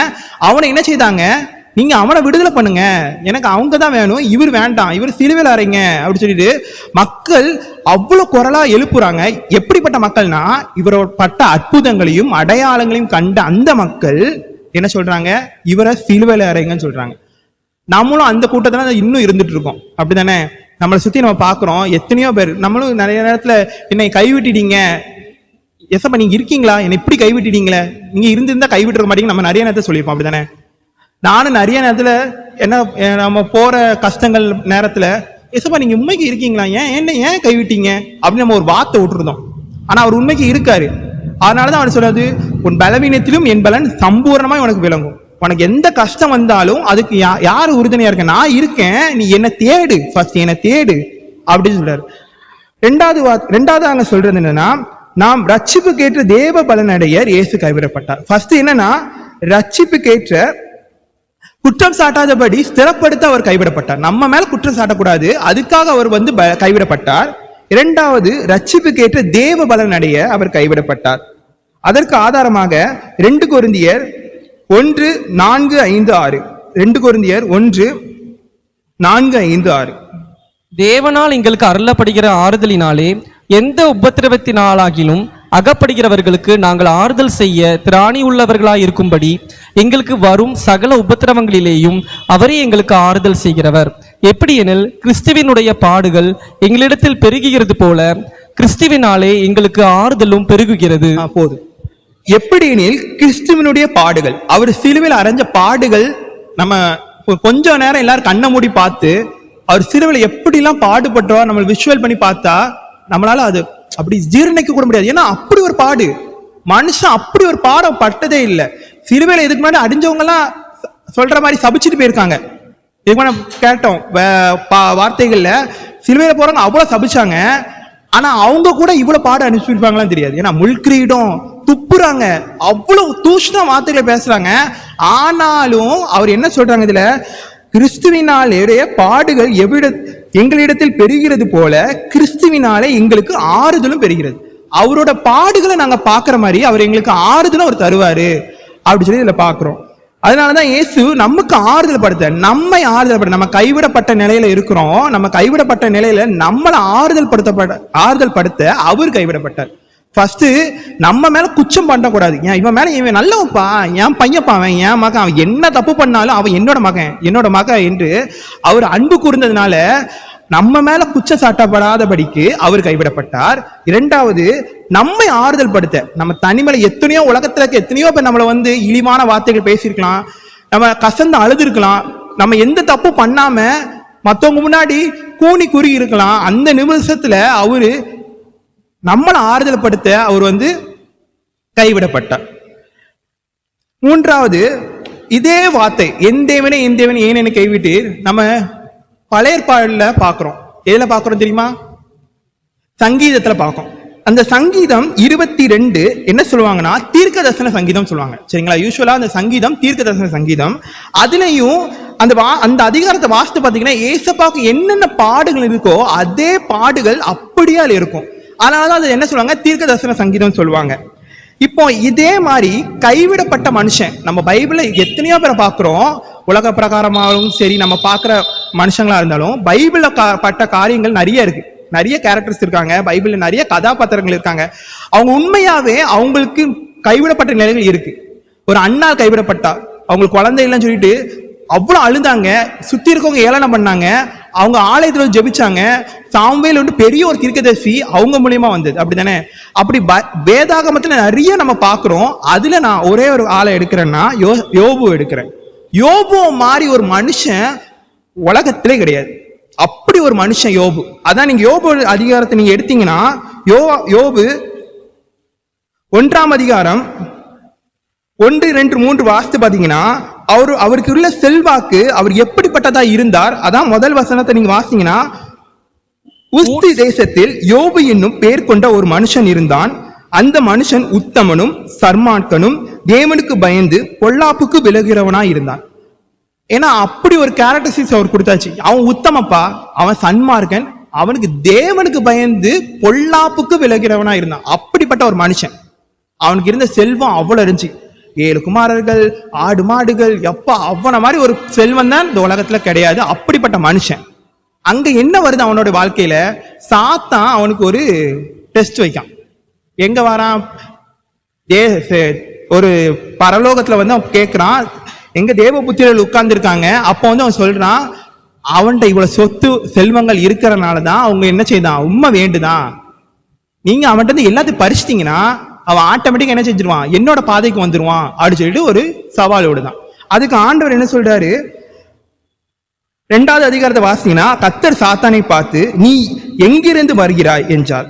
சாத்தான் கர்த்தருக்கு பிரதித்திரமாக, பூமி எங்கும் உலாவி அதிலே சுற்றி திரிந்து வருகிறேன் என்றார். அப்போ சாத்தான் எங்க இருக்கான், பூமியில தான் இருக்கான். அப்போ பூமியில இருந்தே அவன் சொல்றான் எல்லாமே. அப்போ பூமியில இருந்து நம்ம ஒவ்வொருத்தையும் நோட் பண்ணியிருக்கான், இவன் இப்படி இவன் இப்படி. அப்ப அவன் நோட் பண்ண ஒரு ஆள் தான் யாரு, யோபு. அவன் கரெக்டா நோட் பண்ணிட்டான், இவன் வந்து உத்தமனா இருக்கான், இவனை எப்படியாவது நம்ம வலைக்கு கொண்டு வரணும்னு சொல்லிட்டு வீழ்த்தணும்னு சொல்லிட்டு அவன் என்ன செய்தான், டைரக்டா பேசிட்டான். அவன் என் கையில கொடுங்க, நான் பாத்துக்கினேன். அவன் என்ன செஞ்சு, அவனுக்கு என்ன வந்தது, அவன் அவன் உடம்பு ஃபுல்லா என்ன வந்துச்சு, பரு வந்து அப்படி ஒரு ஒரு அவலட்சணமான ஒரு நோய் வந்து, அப்படித்தானே? அவன மாதிரி அதாவது அந்த வேதாகமத்தை அந்த யோபு சரித்திரம் இருக்குன்னா அதை நீங்க வாசித்து பாத்தீங்கன்னா, இந்த மனுஷன் இப்படிலாம் பாட அனுபவிச்சானா அப்படி சொல்லி நம்மளுக்கு அப்படியே வாசிக்கும் போதே அழுக வந்துடும். ஏன்னா நம்ம அப்படி பாட அனுபவிச்சு கிடையாது இந்த உலகத்துல. நம்ம சின்ன ஒரு கஷ்டம் வந்தாலே நம்ம ரொம்ப ரொம்ப ஏதோ அப்படியே நொறுங்கிருந்தோம். ஆனா இவன் பட்ட கஷ்டங்கள்ல ஒரு தடவை கூட என்னத்துக்குன்னா ஏசப்பாவை விட்டு கொடுக்கல, கர்த்தரை விட்டே கொடுக்கல. அப்போ அங்க வந்து பாத்தீங்கன்னா யோபு 2ஆம் அதிகாரம் 9ஆம் வசனத்துல, அப்பொழுது அவன் மனைவி அவனை பார்த்து, நீர் இன்னும் உம்முடைய உத்தமத்தில் உறுதியாய் நிற்கிறீரோ, தேவனை தூஷித்து ஜீவனை விடும் என்றார். தேவனை தூஷித்து ஜீவனை விடுங்க, ஏன் கைவிட்டு போங்க, அவர் ஏன் நீங்க பிடிச்சிட்டே இருக்கீங்க, கைவிட்டுருங்க அப்படி சொல்லிட்டு யார் சொல்றாங்கன்னா, இவ்வளவு வருஷம் அவங்களோட இணைந்து வாழ்ந்த மனைவி சொல்றாங்க. நம்ம காரியத்திலையும் நம்ம சுற்றி இருக்கிறவங்க சீக்கிரமா என்னப்பா இன்னும் ஏசப்பா ஏசப்பான்னு இருக்க, அவர் என்ன பண்ணிட்டாரு உனக்கு, இவ்வளவு கஷ்டப்படுத, உன்னை மேல நிறுத்திருக்கலாமே, உயர்த்தி இருக்கலாமே அப்படின்னு அவர் சொல்லியிருக்கலாம், அப்படித்தானே? அவர் வந்து நம்ம சுத்தி இருக்கிற ஒரு உறவுகளா இருந்தாலும் சரி, நண்பர்களா இருந்தாலும் சரி, நம்ம பார்க்கும் போது சந்தோஷப்படுவாங்க, இவனுக்கு கஷ்டப்படுதானா, சந்தோஷப்படுற ஆட்களும் இருக்காங்க, உண்மையா வருத்தப்படுற ஆட்களும் இருக்காங்க. ஆனா இங்கேயும் பார்க்கிறோம், அங்க மனைவி, இணைந்து வாழ்ந்த மனைவி, இத்தனை வருஷங்கள் இணைந்து அவனோட சொத்து செல்வங்கள் எல்லாம் அவனோட இசைந்து வாழ்ந்த மனைவி என்ன சொல்றா, தூஷித்து விடுங்க, அவர் ஏன் இன்னும் கையில வச்சுட்டு இருக்கீங்க, இவ்வளவு நோய் வந்திருக்கு, இவ்வளவு கஷ்டப்பட்டுட்டீங்க, இருந்ததெல்லாம் போயிட்டு, மகன்கள் எல்லாம் இறந்து போயிட்டாங்க, எல்லாம் அவனுக்கு இருக்க எல்லா சொத்து போயிட்டு இப்ப ஒரு தனி மரமா இருக்கான். அந்த தனி மரமா இருக்கும் போது அவனை பார்த்து அந்த மனைவி சொல்றா, தேவனை தூஷித்து விடுங்க, இன்னுமா அவரை பிடிச்சிட்டு இருக்கீங்க அப்படி சொல்றான். நம்ம அநேக நேரத்துல நம்மளும் இந்த வார்த்தைகளை கேட்டிருப்போம், என்ன போட்டு ஜெபிச்சா நடக்கணும், ஜெபிச்சும் ஒண்ணு கேட்காம இருக்கு, இவ்வளவு தூரம் நீ வாழ்க்கையில இழந்துட்ட, இன்னும் ஏசப்பா ஏசப்பான்னு இருக்காத, ஏசப்பாவை விடு, அதெல்லாம் சும்மா அப்படின்னு நம்ம நிறைய நேரத்துல ஃப்ரெண்ட்ஸே நம்மகிட்ட சொல்லுவாங்க. ஏன்னா நிறைய நேரத்துல சொல்லுவாங்க, நீ ஏசப்பா ஏசப்பான்னு சொல்றிய, நீ என்ன வாழ்க்கையில ரொம்ப நல்லா சாதிச்சிட்டியா அப்படின்னு என்ன ஏளனமா சொன்ன மக்களும் இருக்காங்க. நான் வேலை பார்க்குற இடத்துல சரி, நம்ம காலேஜில் படிக்கிறனாலும் சரி, நம்ம ஒரு வார்த்தை யூஸ்வலாக சொல்லும் போது, கஷ்டப்படாத ஜெபம் பண்ணா எல்லாம் சரியாயிரும் அப்படின்னு நான் சொல்லுவேன் ஃப்ரெண்ட்ஸ்கிட்ட. அப்போ அவர் சொல்ற முதல்ல சிரிப்பான்னு, சிரிச்சு என்ன தெரியுமா சொல்லுவாங்க, என்னப்பா இது சும்மா ஏசப்பா ஏசப்பான்னு, அப்ப நீ மட்டும் எப்படி இருக்கியா, இந்த என்ன பெரிய உயர்ந்த மாதிரி சொல்ற, ஏதோ பெரிய போஸ்டிங்ல இருக்க மாதிரி சொல்ற, நீ என்ன மாதிரி தான் இங்க வேலை பார்க்குற அப்படின்னு ஒரு ஏளனமான வார்த்தைகளை சொல்லுவாங்க. அப்படியான்னு சொல்லி நம்மளும் அதை கேட்டுட்டு பேர மாதிரி தான் இருக்கு. அப்படிப்பட்ட ஒரு ஏளனமான வார்த்தையை தான் அவன் மனைவி சொல்றான். நம்ம கைவிடப்பட்ட நிலைமையில உறுதியா இருக்கோமா, அதுதான் இங்க அவர் கற்றுக் கொடுத்தாரு. நம்ம கைவிடப்பட்டுறோம், நிறைய நேரத்தில் நம்ம கைவிடப்படுதோம், நம்ம உறுதியா இருக்கிறோமா, அதுதான் இங்க யோபு உறுதியா இருக்கான், மன உறுதியா இருக்கான். அவன மாதிரி மன உறுதி இல்ல. அந்த அதிகாரத்துல கடைசி வாசித்து பாத்தீங்கன்னா, யோபு 42ஆம் அதிகாரம் 15, 16, 17 வாசித்தீங்கன்னா, தேசத்தில் எங்கும் யோபின் குமாரத்திகளைப் போல் சௌந்தரியமான பெண்கள் காணப்படவில்லை. அவர்கள் தகப்பன் அவர்கள் சகோதரர் நடுவிலே அவர்களுக்கு சுதந்திரம் கொடுத்தான். இதற்கு பின்பு யோபு 140 வருஷம் உயிரோடு இருந்து 4 தலைமுறையாக தன் பிள்ளைகளையும் தன் பிள்ளைகளுடைய பிள்ளைகளையும் கண்டான். யோபு நெடுநாளாய் இருந்து பூரண வயதுள்ளவனாய் மரித்தான். 120 வருஷம். அவன் எவ்வளவு வருஷம் உயிரோடு இருக்கான்? 120 வருஷம். 140 வருஷம், மன்னிக்கவும், 140 வருஷம். 4 தலைமுறை பார்த்துட்டான். அப்போ அவன் எத்தனை பேரன்கள், அவனோட குழந்தைகள், எல்லா தலைமுறையும் பார்த்து அவன் அவ்வளவு சந்தோஷப்பட்டிருப்பான், அப்படித்தானே? அவன் வாழ்க்கையில எல்லாம் இழந்துச்சு. அவன் ஒரு வார்த்தை சொன்னான், கர்த்தர் கொடுத்தார், கர்த்தர் எடுத்தார், கர்த்தருடைய நாமத்திற்கு ஸ்தோத்திரம். இதை நம்ம சொல்ல முடியுமா? அவன் அப்படிப்பட்ட கைவிடப்பட்ட நிலைமையிலையும் அவர் சொன்ன வார்த்தை, யோபு சொன்ன வார்த்தை, கர்த்தர் கொடுத்தாரு, எல்லாம் எனக்கு கர்த்தர் கொடுத்தாரு, அவரே எடுத்தாரு, கர்த்தருடைய நாமத்துக்கு ஸ்தோத்திரம். அநேக நேரத்துல நம்ம அவர் கைவிடப்பட்டுட்டோம்னா, அவரை நம்ம உலகத்தால் கைவிடப்பட்டுட்டோம், நம்ம ஒரு சூழ்நிலை தள்ளப்பட்டோம்னா என்ன செஞ்சிருக்கோம்? உடனே அவரை விட்டு விலகி இருக்கோம். அந்த விலகல் இருக்கக்கூடாது, அந்த டிஸ்டன்ஸ் எடுத்துதான். நம்ம இவ்வளவு தூரம் ஊழியத்துக்கு வந்தோமே, நம்ம ஏசப்பாவுக்கு நம்ம பாட்டு படிச்சோம், ஜெபிச்சோம், ஆலயத்துக்கு வாரோம், எல்லாம் நான் பண்றேன், ஆனா எனக்கு இவ்வளவு கஷ்டங்களா அடிச்சு நம்ம என்ன செஞ்சோம்? ஆலயத்துக்கு வரமாட்டோம், சண்டே ஸ்கூல் வர மாட்டோம், யூத் மீட்டிங் வர மாட்டோம், அப்படியே சர்ச்சில் வந்தாலும் ஃபோன் நோண்டுவோம், ஒரு ரெகுலராக கவனிக்க மாட்டோம். இப்படி நம்ம வந்து ஏதோ கடமை, அந்த ஒரு கடமைன்னு ஒரு வார்த்தை சொன்னாங்க தெரியுமா, அந்த கடமை என்ற நோக்கத்தோட சரி வீட்டில் சொன்னா ஏசுவாங்கப்பா அப்படின்னு சொல்லிட்டு அப்படி நம்ம வாழ்க்கையில் இழந்துருந்தோம். நானும் ஸ்கூல் டைம்ல பைபிள் நல்லா வாசிப்பேன். எங்க பாட்டி பைபிள் அப்படி வாசிக்கலன்னா தொழில் உரிச்சிருவாங்க. அப்படி நான் பைபிள் வாசிட்டு இருந்தேன். ஸ்கூல் வயசுக்கு நல்லா தான் பண்ணிட்டு இருந்தேன். பைபிள் வாசித்து ஜெபம் பண்றது, இப்போ ஸ்கூல்ல எக்ஸாம்லாம் வைப்பாங்க, பைபிள் எக்ஸாம்லாம் வைப்பாங்க, அதெல்லாம் நல்லா எழுதுவேன். அப்படி இருக்கும்போது என்னோட காலேஜ் லைஃப் டோட்டலா மாறிட்டு, நான் வந்து எவ்வளவு தூரம் ஏசப்பா கிட்ட இருந்தேன்னா அவ்வளவு தூரம் நான் காலேஜ் லைஃப்ல அப்படியே பின்னாடி போயிட்டேன். என்னோட பின்னாடி க்ரோத்லாம் பார்க்கும்போது நான் இப்படி போயிட்டேன். நான் எப்போ வருவேன்னு அவர் எதிர்பார்த்துட்டே இருக்கிற மாதிரி எனக்கு ஃபீல் ஆச்சு. என்னடா நீ ரொம்ப தூரமா போயிட்டியோ. எங்க வீட்டில் கேட்பாங்க, என்ன இப்போ பைபிள் வாசிக்க கிடையாது, ஜெபம் பண்றது கிடையாது, முன்னாடியாவது பைபிள் வாசிப்பா ஜெபம் பண்ணுவேன், இப்போ காலேஜுக்கு போயிட்ட வேலைக்கு போயிட்ட இன்னும் நீ ஜெபிக்கிறது கிடையாது, தள்ளி போயிட்டியடா, கொஞ்சம் ஜெபி வேத வாசி எங்க அம்மா சொல்லுவாங்க. எனக்கே ஃபீல் ஆகுது. ஏன்னா நம்ம காலேஜ் டைம்ல ஸ்கூல் டைம்ல ரொம்ப நெருங்கி இருந்தோமே, காலேஜ் டைம்ல நம்ம ரொம்ப தள்ளி போயிட்டோமோ. ஏன்னா எனக்கு என்ன டைம்னா அந்த டைம்ல நான் நிறைய நேரத்துல ரொம்ப டிப்ரெஷனா இருந்தேன்.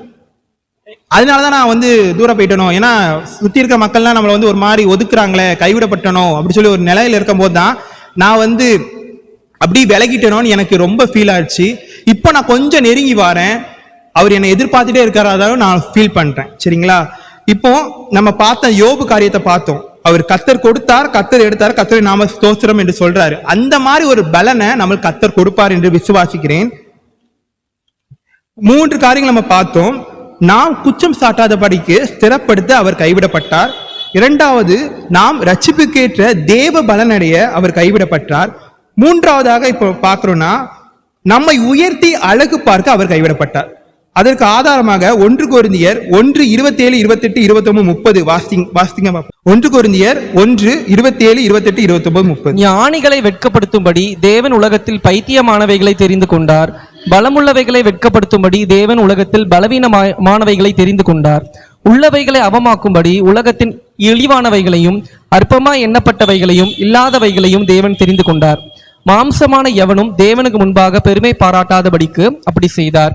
அந்தபடி நீங்கள் அவராலே கிறிஸ்து இயேசுவுட்பட்டிருக்கிறீர்கள். எழுதியிருக்கும்படி மேன்மை பாராட்டுகிறவன் கர்த்தரை குறித்தே மேன்மை பாராட்டத்தக்கதாக அவரே தேவனால் நமக்கு ஞானமும் நீதியும் பரிசுத்தமும் மீட்புமானார். ஞானிகளை வெட்கப்படுத்தும்படி தேவன் உலகத்திற்கு பைத்தியமானவர்களை தெரிந்து கொண்டார், பலமுள்ளவர்களை தெரிந்து கொண்டார். பலமுள்ளவர்களை வெட்கப்படுத்தும்படி தேவன் உலகத்தில் பலவீனமானவர்களை தெரிந்து கொண்டார். உள்ளவர்களை அவமாக்கும்படி உலகத்தில் இழிவானவைகளை அற்பமானவைகளையும் எண்ணப்பட்டவைகளையும் இல்லாதவைகளையும் அவர் தெரிந்து கொண்டார். மாம்சமான எவனும் தேவனுக்கு முன்பாக பெருமை பாடாதபடி அப்படி செய்தார். இந்த வசனம் எனக்கு ரொம்ப பிடிக்கும். நான் வந்து நிறைய நேரத்துல ரொம்ப டிப்ரெஷனா இருக்கும் போது இதை தான் நான் யோசிப்பேன்.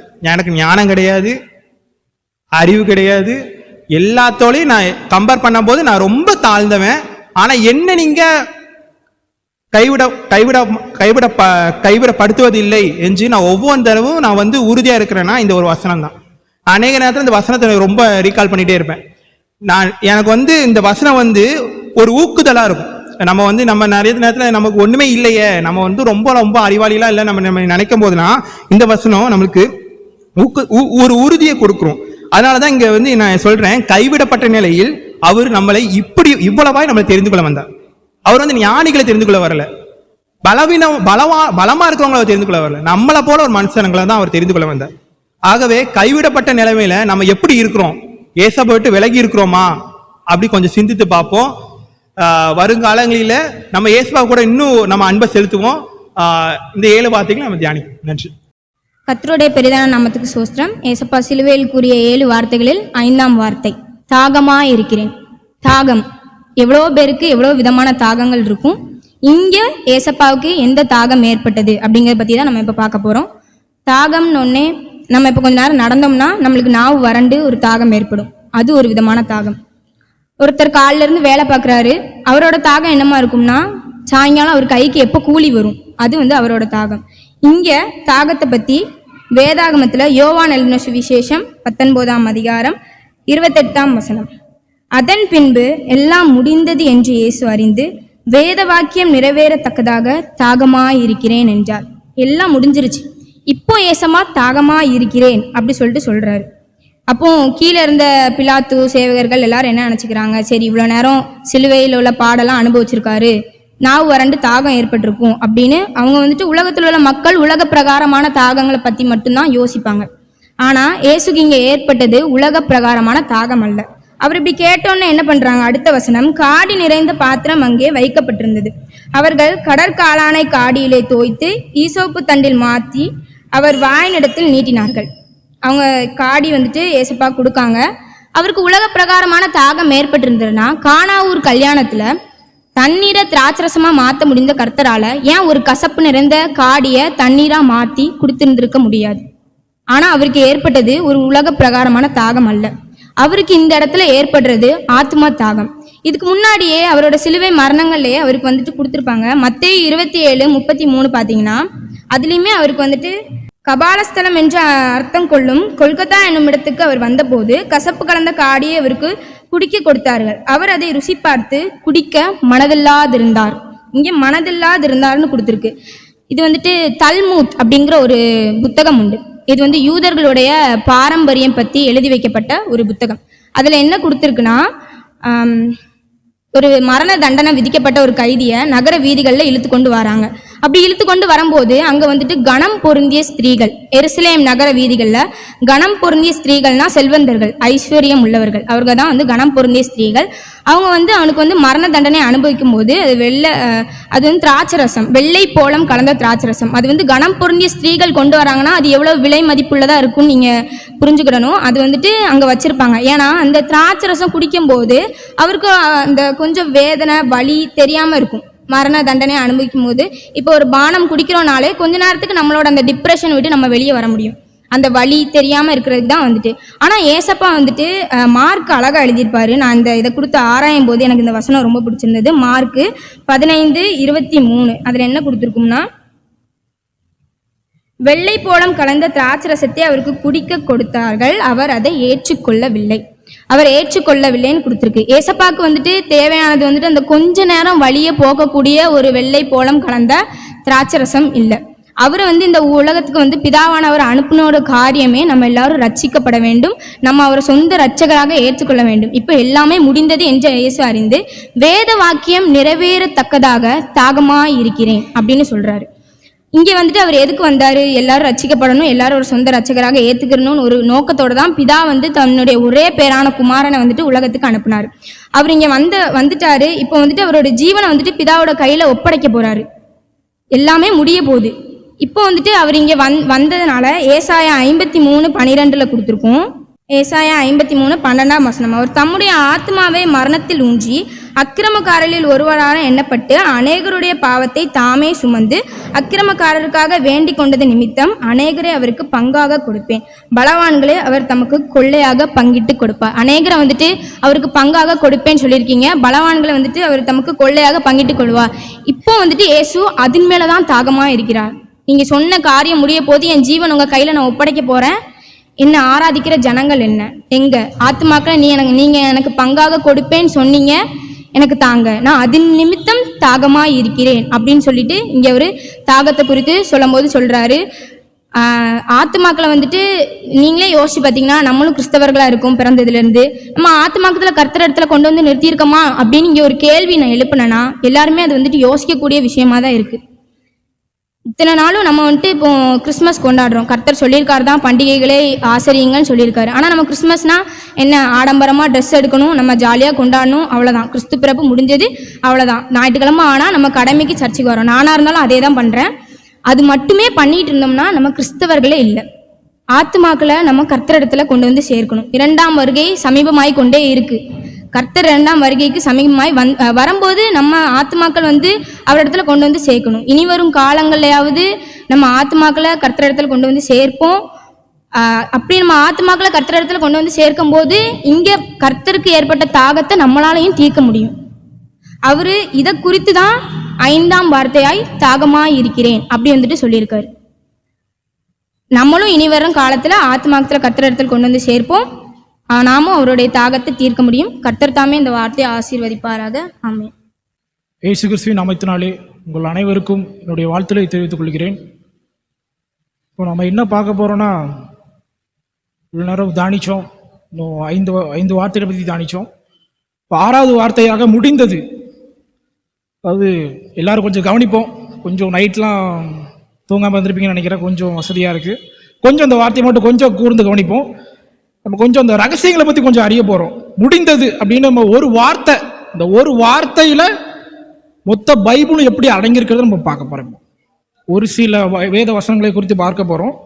யோவான் 19:30. இயேசு காடியை வாங்கின பின்பு முடிந்தது என்று சொல்லி தலையை சாய்த்து ஆவியை ஒப்பு கொடுத்தார். அதாவது முடிந்தது அப்படின்னு சொல்றாரு. அதாவது முடிவுன்னு ஒன்று இருக்குன்னா அப்போ ஆரம்பம்னு ஒன்று இருக்குல்ல. அதாவது முடிவுன்னு ஒன்று சொல்றாரு. நான் வந்து முடிச்சிட்டேன்ப்பா, என்னோட மிஷன், நீங்க அனுப்பின பிளான்ல இருந்து நான் வந்து ஒரு விஷயத்தை நான் முடிச்சிட்டேன்ப்பா அப்படின்னு அவர் சரண்டர் ஆகிறாரு. அப்படின்னா அப்போ ஆரம்பம்னு ஒரு விஷயம் இருக்கு. இப்போ ஆரம்பம்னா என்னது? ஆதியிலே என்ன நடந்துச்சு?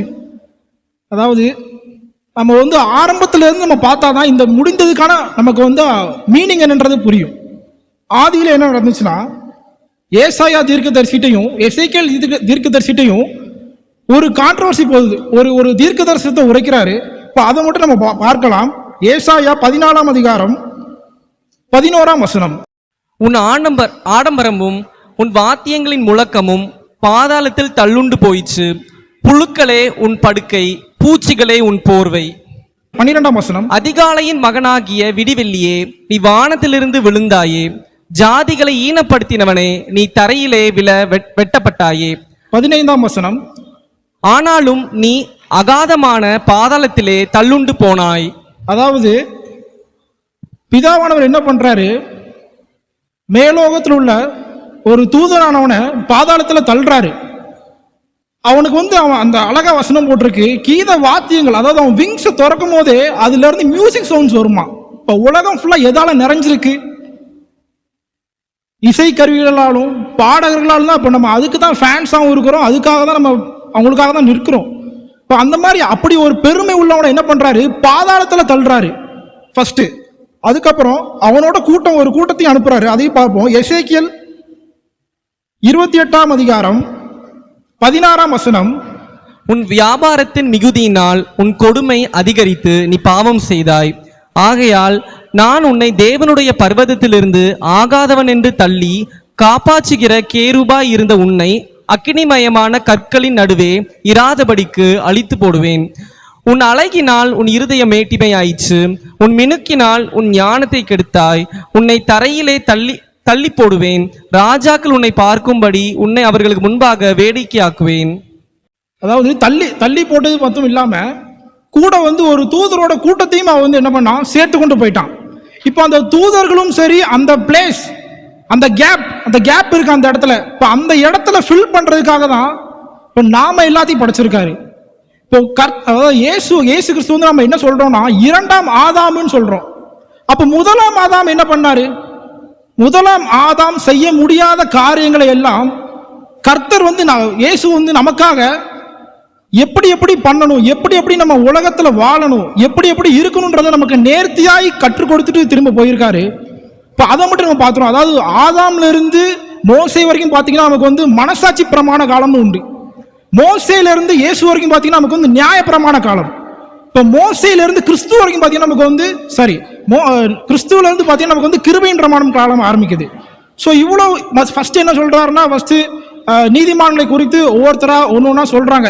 எப்பா, அதாவது நான் ஆல்ரெடி நம்ம ஏற்கனவே தியானிச்சபடி முதல் 4 அதிகாரமே ஒரு ப்ளூ பிரிண்ட் தான், பைபிளோட ப்ளூ பிரிண்ட் தான். அதாவது ஃபர்ஸ்ட் மனுஷங்களை படைக்கிறாரு, எல்லாத்தையும் இது பண்றாரு. நோவ காலத்தில் என்ன பண்றாரு? ஜலத்தினால டோட்டல் வேர்ல்டையும் க்ளோஸ் பண்ணிடுறாரு. டோட்டலா உலகமே அழிஞ்சிருது. ப்ளூ பிரிண்ட் தான். ஃபர்ஸ்ட் 4 அதிகாரம் நம்ம ஒரு ப்ளூ பிரிண்டா கொடுத்துருக்காரு. ஸோ அதுலேயே முடிஞ்சிருது. இப்போ நம்ம அதுக்கு அடுத்து என்ன பார்க்குறோம்னா, ஒவ்வொரு தீர்க்கதரிசிகள் மூலமா உரைக்கிறாரு. நம்ம அதுக்கும் சரி வரல, கடைசியில் அவரே இறங்கி வராரு. இப்போ நம்ம அதை குறித்து தியானிக்க போறோம். இப்போ முதலாவது பார்த்தீங்கன்னா யோவான் 1ஆம் அதிகாரத்தில் பார்க்கும்போது பார்த்தீங்கன்னா நமக்கு வந்து ஞானஸ்நானம் பற்றி ஃபர்ஸ்ட் உரைக்கிறாரு. ஞானஸ்நானம் அதாவது ஃபர்ஸ்ட் என்னென்ன ப்ரொசீஜர்ன்றதை அவர் கற்றுக் கொடுக்குறாரு. ஒரு 5 சிச்சுவேஷன், ஒரு 5 சூழ்நிலைகளை அவர் வந்து எப்படி ஃபேஸ் பண்றாருன்னு நம்ம பார்க்க போறோம். அதாவது மத்தேயு 4ஆம் அதிகாரம் 1ஆம் வசனம். அப்பொழுது இயேசு பிசாசினால் சோதிக்கப்படுவதற்கு ஆவியானவராலே வனாந்தரத்திற்கு கொண்டு போகப்பட்டார். ஓகே, இப்போ என்னடா, இப்போ நமக்கு வந்து அவர் வந்து இப்போ அவரே நேரில் வந்துட்டார் நம்மகிட்ட. நம்ம இப்போ மரியாதையிடம் பிறந்துட்டாரு. அப்புறம் நமக்கு 12 வயசுல நமக்கு வந்து சர்ச்சில் போய் நமக்கு வந்து போதகம் பண்றாரு. எல்லா விஷயமும் நடந்துட்டு இருக்கு. இப்போ வந்து அவர் மினிஸ்ட்ரியை ஸ்டார்ட் பண்றாரு, மிஷனை ஸ்டார்ட் பண்றாரு, முடிந்ததோட மிஷனை ஸ்டார்ட் பண்றாரு. எங்க இருந்து ஸ்டார்ட் பண்றாருன்னா, யோவான் ஸ்நானகன் ஞானஸ்நானம் கொடுத்ததுக்கு அப்புறத்துல இருந்து அவர் வந்து ஆவியானவராலே வனாந்தரத்துக்கு கொண்டு போகப்படுறாரு. வனாந்தரத்துக்கு கொண்டு போனவர் அங்க வந்து என்ன நடக்குது, 40 நாள் வந்து அவர் வந்து புசியாமலும் குடியாலும் உபவாசித்து ஜெபிக்கிறாரு. இப்போ நாமளும் அந்த சிச்சுவேஷனை ஹேண்டில் பண்றோம். இப்போ கிட்டத்தட்ட 40 நாள் நமக்கு வந்து கொடுத்துருக்காரு. இப்போ 40 நாளுமே நமக்கு தனிமையில இருந்து அவர் ஜெபிக்கிறாரு வனாந்தரத்துல போய். இப்போ நாம வந்து தனிமையில சிச்சுவேஷன் எப்படி நம்ம ஹேண்டில் பண்றோம்? இப்போ நம்ம வந்து தனிமையில தான் பாவம் வந்து எளிதில் நமக்கு வந்து அட்டாக் பண்ணும்.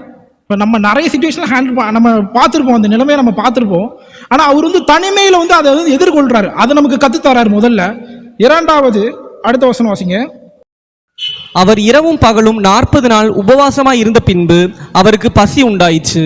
பசி உண்டாயிற்று. அப்புறம் அடுத்த வசனம். அப்பொழுது சோதனைக்காரன் அவரிடத்தில் வந்து, நீர் தேவனுடைய குமாரனை ஆனால் இந்த கல்லுகள் அப்பங்களாகும்படி சொல்லும் என்றான். அதாவது சாத்தான் வந்து அவர் வந்து சோதிக்கிறான், இந்த கல்லுகளை அப்பமாக்கும்படி செய்யும் அப்படின்றாரு. இப்போ நாமளா இருந்து என்ன பண்ணியிருப்போம்? பசியில் இருக்கும். அதாவது வசனமே போட்டிருக்கு, போஜன பிரியராக இருந்தால் தொண்டையில் கத்திய வைன்னு. நாமளா இருந்தால் கண்டிப்பாக ஒரு சுச்சுவேஷனில் இலகி இருப்போம், அதாவது ஒரு மிஸ்யூஸ் ஆகிருப்போம் கண்டிப்பாக.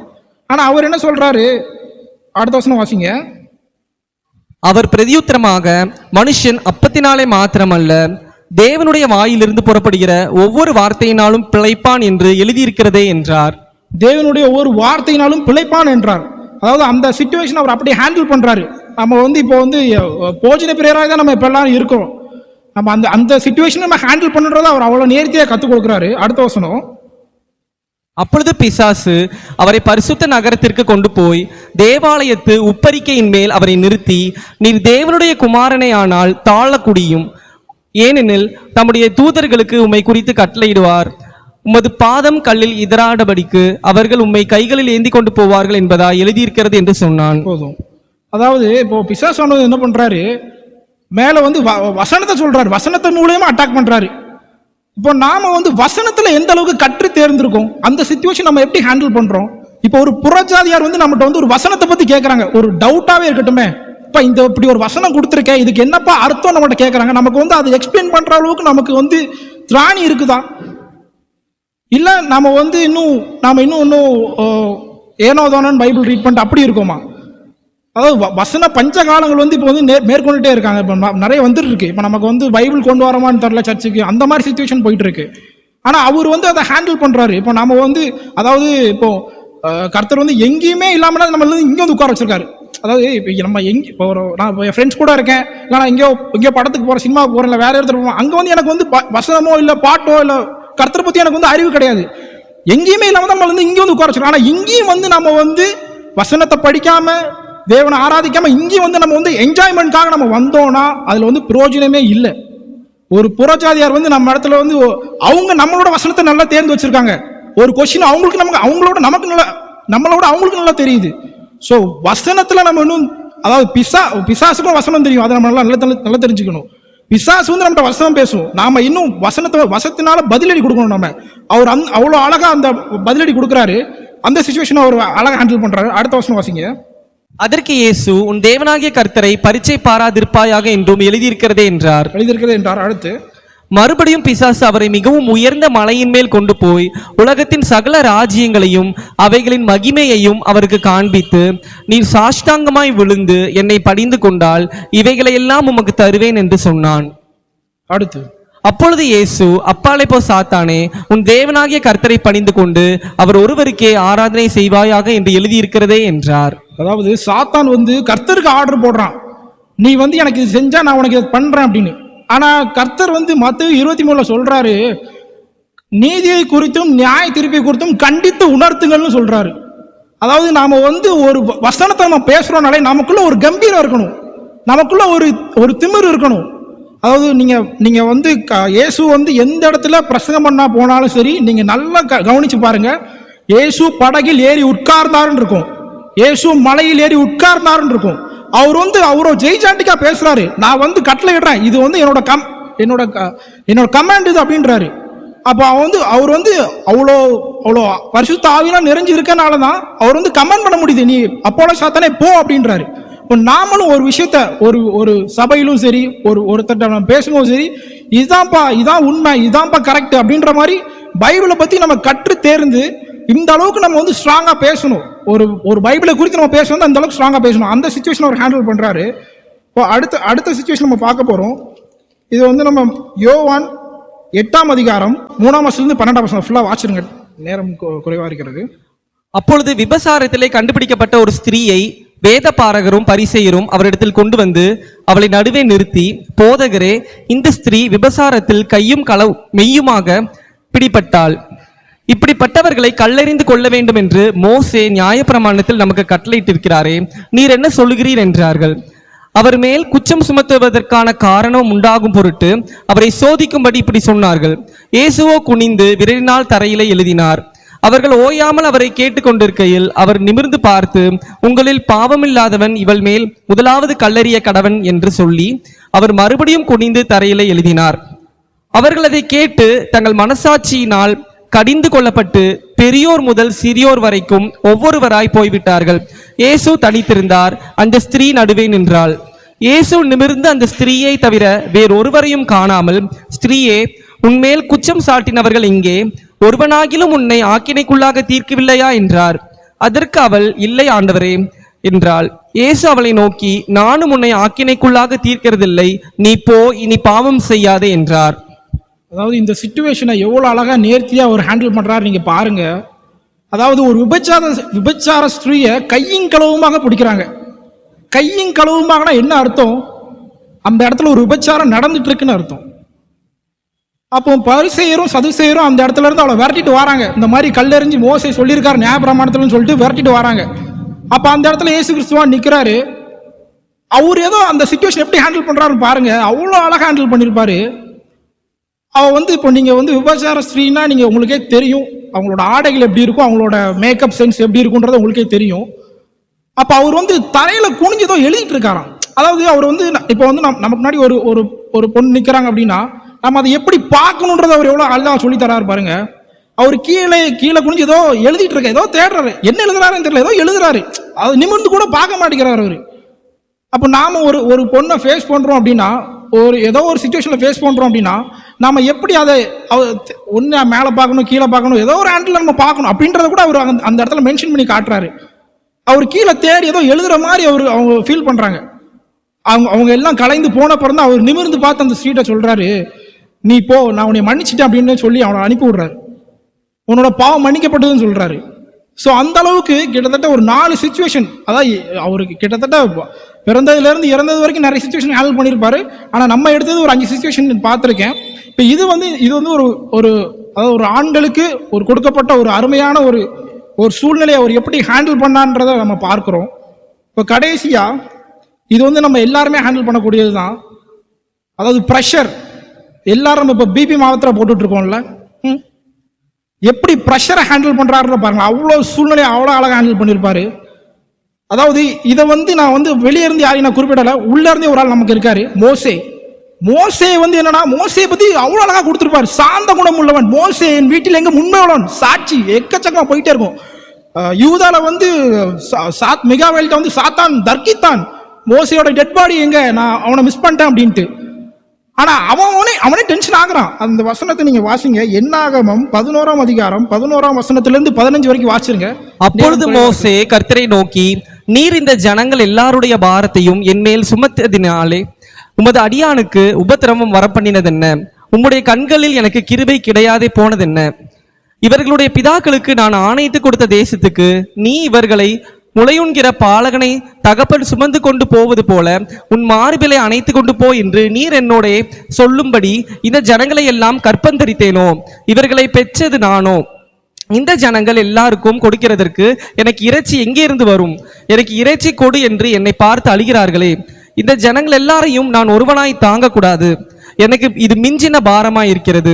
உம்முடைய கண்களிலே எனக்கு கிருபை கிடைத்ததானால் இப்படி எனக்கு செய்யாமல் என் உபத்திரவத்தை நான் காணாதபடிக்கு இப்பொழுதே என்னை கொன்று போடும் என்று வேண்டிக் கொண்டார் என்றார் அப்படின்றார் மோசே.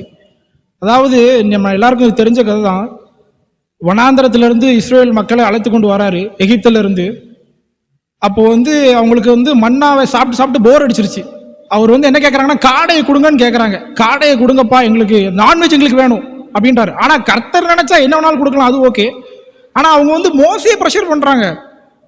நீ தானே எங்களை கூட்டிகிட்டு வந்துட்ட, நாங்கள் அங்கே அழகாக நான்வெஜ் அவ்வளோ அழகாக சாப்பிட்டுட்டு இருந்தோம், நீங்களே என்னை கூட்டிட்டு வந்து இது பண்ணுற அப்படின்றாங்க. அப்போ மோசே வந்து போயிடுறாரு, எப்பா என்னப்பா இந்த மக்கள் என்னை போட்டு ப்ரெஷர் பண்ணுறாங்கப்பா, என்னால் முடியல, என்னை கொன்று போடும் அப்படின்றாரு. ஆனால் மக்களை பாருங்க. ஆனால் அவர் வந்து அதுக்கு அடுத்த விஷயங்களை பார்த்தீங்கன்னா 70 ஆட்கள் அனுப்பி, அதாவது எப்படி வருதுன்னா அந்த வசனம் 6 லட்சம் பேர் இருக்காங்க அந்த இடத்துல 6 லட்சம் பேர்களையும், அதாவது அவங்ககிட்ட இருக்க ஆடு மாடுகளை அடிச்சா கூட அந்த 6 லட்சம் பேரும் முடியாது. சமுத்திரத்தில் இருக்கிற மச்சைகளை அடிச்சாலும் அந்த 6 லட்சம் பேர் தின்னு தீக்க முடியாது, அந்த அளவுக்கு ஜனக்கூட்டம் இருக்கு அந்த இடத்துல. ஆனா அவர் என்ன சொல்றாரு, என்னை வந்து என்னால இந்த சிச்சுவேஷன் ஹேண்டில் பண்ண முடியலப்பா, என்னை எப்படியா கொன்று போடுங்கப்பா அப்படின்றாரு. அந்த அளவுக்கு ப்ரெஷர் கொடுக்குறாங்க மக்கள். நாமளும் ஹேண்டில் பண்ணிருப்போம், நம்ம ஆஃபீஸ்ல, நம்ம வீட்டில், நம்ம சூழ்நிலைகள்ல நம்ம ஹேண்டில் பண்ணிருப்போம் இந்த ப்ரெஷர் எல்லாத்தையுமே. அதாவது தாங்க முடியாத ப்ரெஷர். அப்படி ஒரு ப்ரெஷரை நம்ம கிறிஸ்துவ ஹேண்டில் பண்றாரு. அந்த வசனத்தை வாசிங்க, லூக்கா 22ஆம் அதிகாரம் 29. ஆகையால் என் பிதா எனக்கு ஒரு ராஜ்யத்தை ஏற்படுத்தியது போல நானும் உங்களுக்கு ஏற்படுத்துகிறேன். அவர் வந்து நம்ம ராஜ்யத்துக்காக கூப்பிடுறாரு. அடுத்த வசனம் 36 34. அதற்கு அவர், இப்பொழுதோ பணப்பையும் சாமான் பையும் உடையவன் அவைகளை எடுத்துக்கொள்ள கடவன், பட்டயம் இல்லாதவன் தன் வஸ்திரத்தை விற்று ஒன்றை கொள்ள கடவன். அதாவது ஒரு வசனம் வாசிங்க. அதாவது என்னன்னா, இப்போ வந்து ஃபைனல் எண்டுக்கு வந்தாச்சு.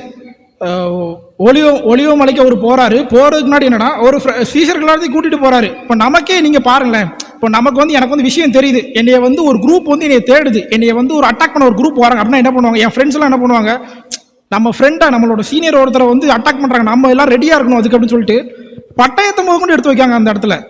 இப்போ நீங்க பார்த்துருங்க, பேதுரு வந்து அந்த இடத்துல வந்து யூதாஸ் வந்து முத்தத்தினாலே காட்டி கொடுக்குறான்னு சொன்னோன்னா ஒரு சேவரோட காதை வந்து பேதுரு வெட்டுவாரு. அப்ப அவங்க பட்டயத்துல உலக பிரகாரமா யோசிக்கிறாங்க. எப்படி யோசிக்கிறாங்க பாருங்களேன் நீங்களே. பட்டயத்தை எடுத்து வைக்கிறாங்க அந்த இடத்துல. அடுத்த வசனம் வாசிங்க. அக்கிரமக்காரரில் ஒருவனாக எண்ணப்பட்டார் என்று எழுதியிருக்கிற வாக்கியம் என்னிடத்தில் நிறைவேற வேண்டியதென்று உங்களுக்கு சொல்லுகிறேன். என்னை பற்றிய காரியங்கள் முடிவு பெறும் காலம் வந்திருக்கிறது என்றார். முடிவு காலம் வந்திருக்கிறது. அடுத்து, அதற்கு அவர்கள், ஆண்டவரே, இதோ இங்கே 2 பட்டயம் இருக்கிறது என்றார்கள். அவர் போதும் என்றார். அடுத்து, பின்பு அவர் புறப்பட்டு வழக்கத்தின்படியே ஒலிவ மலைக்கு போனார். அவருடைய சீஷரும் அவரோட கூட போனார்கள். சீஷர் எல்லாரும் ஒலிவ மலைக்கு அழைச்சிட்டு போறாரு. அடுத்து, அவ்விடத்தில் சேர்ந்த பொழுது அவர் அவர்களை நோக்கி, நீங்கள் சோதனைக்குட்படாதபடிக்கு ஜெபம் பண்ணுங்கள் என்று சொல்லி அவர்களை விட்டு கல்லெறி தூரம் அப்புறம் போய் முழங்கால் படியிட்டு, பிதாவே, உமக்கு சித்தமானால் இந்த பாத்திரம் என்னை விட்டு நீங்கும்படி செய்யும். ஆயினும் என்ன அழகா கேட்கிறாரு பாருங்க. ஒரு மகன் ஒரு அப்பா கிட்ட கேட்கிற அழகா பாருங்க. இந்த பாத்திரம் என்னை விட்டு நீங்க கூடுமானால் நீங்கட்டும் அப்படின்னு ஜெபம் பண்ணி கேட்கிறாரு. அதாவது அவருக்கு வந்து நீங்க வந்து நல்ல வசனத்தை வாசிங்கன்னா அவர் நடக்க போற சிச்சுவேஷன் எல்லாமே முன்னாடி தெரியும். இவர் வந்து இதை அறிந்து அப்படின்னு இருக்கும். அப்ப இவர் வந்து நம்மளை வந்து சிலுவையில் அறைய போறாங்கன்னா அதை அறிந்து அவர் வந்து வேண்டுதல் செய்கிறாரு. இந்த பாத்திரம் என்னை விட்டு நீங்க கூடுமானால் நீங்கட்டும். அடுத்து தொடர்ந்து வாசிங்க. ஆயினும் என்னுடைய சித்தத்தின்படி அல்ல, உம்முடைய சித்தத்தின்படி ஆக கடவது என்று ஜெபம் பண்ணினார். ஆயினும் என்னுடைய சித்தத்தின்படி அல்ல, உம்முடைய சித்தத்தின்படியே ஆகட்டும். அதாவது எல்லா பவருமே அவர்கிட்ட இருக்கு. அவர் நினைச்சா அவர் இப்ப அந்த பிளானை கேன்சல் பண்ணலாம், அவர் கொடுத்த மிஷனை கேன்சல் பண்ணலாம். ஆனா என்னுடைய சித்தத்தின் அல்லப்பா, உம்முடைய சித்தத்தின்படி ஆகட்டும் அப்படின்னு அவ்வளவு பரிந்துரைச்சு அவர்கிட்ட வந்து பிரேயர் பண்றாரு. அடுத்த வசனம் வாசிங்க. அப்பொழுது வானத்திலிருந்து ஒரு தூதன் தோன்றி அவரை பலப்படுத்தினான். அவர் மிகவும் வியாகுலப்பட்டு அதிக ஊக்கத்தோடு ஜெபம் பண்ணினார்.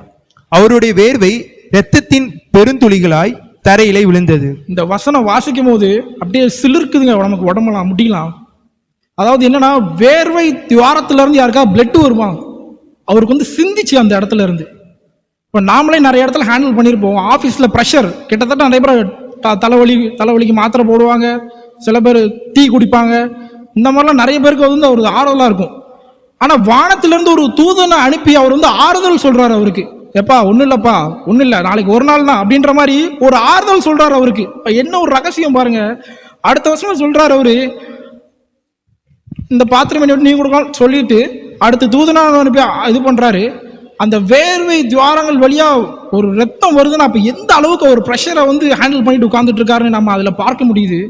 அடுத்த வசனம் வாசிங்க. அவர் ஜெபம் பண்ணி முடிந்தது எழுந்திருந்து தம்முடைய சீஷர்களில் வந்து அவர்கள் துக்கத்தினாலே நித்திரை பண்ணுகிறதை கண்டு நீங்கள் நித்திரை பண்ணுகிறது என்ன, சோதனைக்கு உட்படாதபடிக்கு எழுந்திருந்து ஜெபம் பண்ணுங்கள் என்றார்.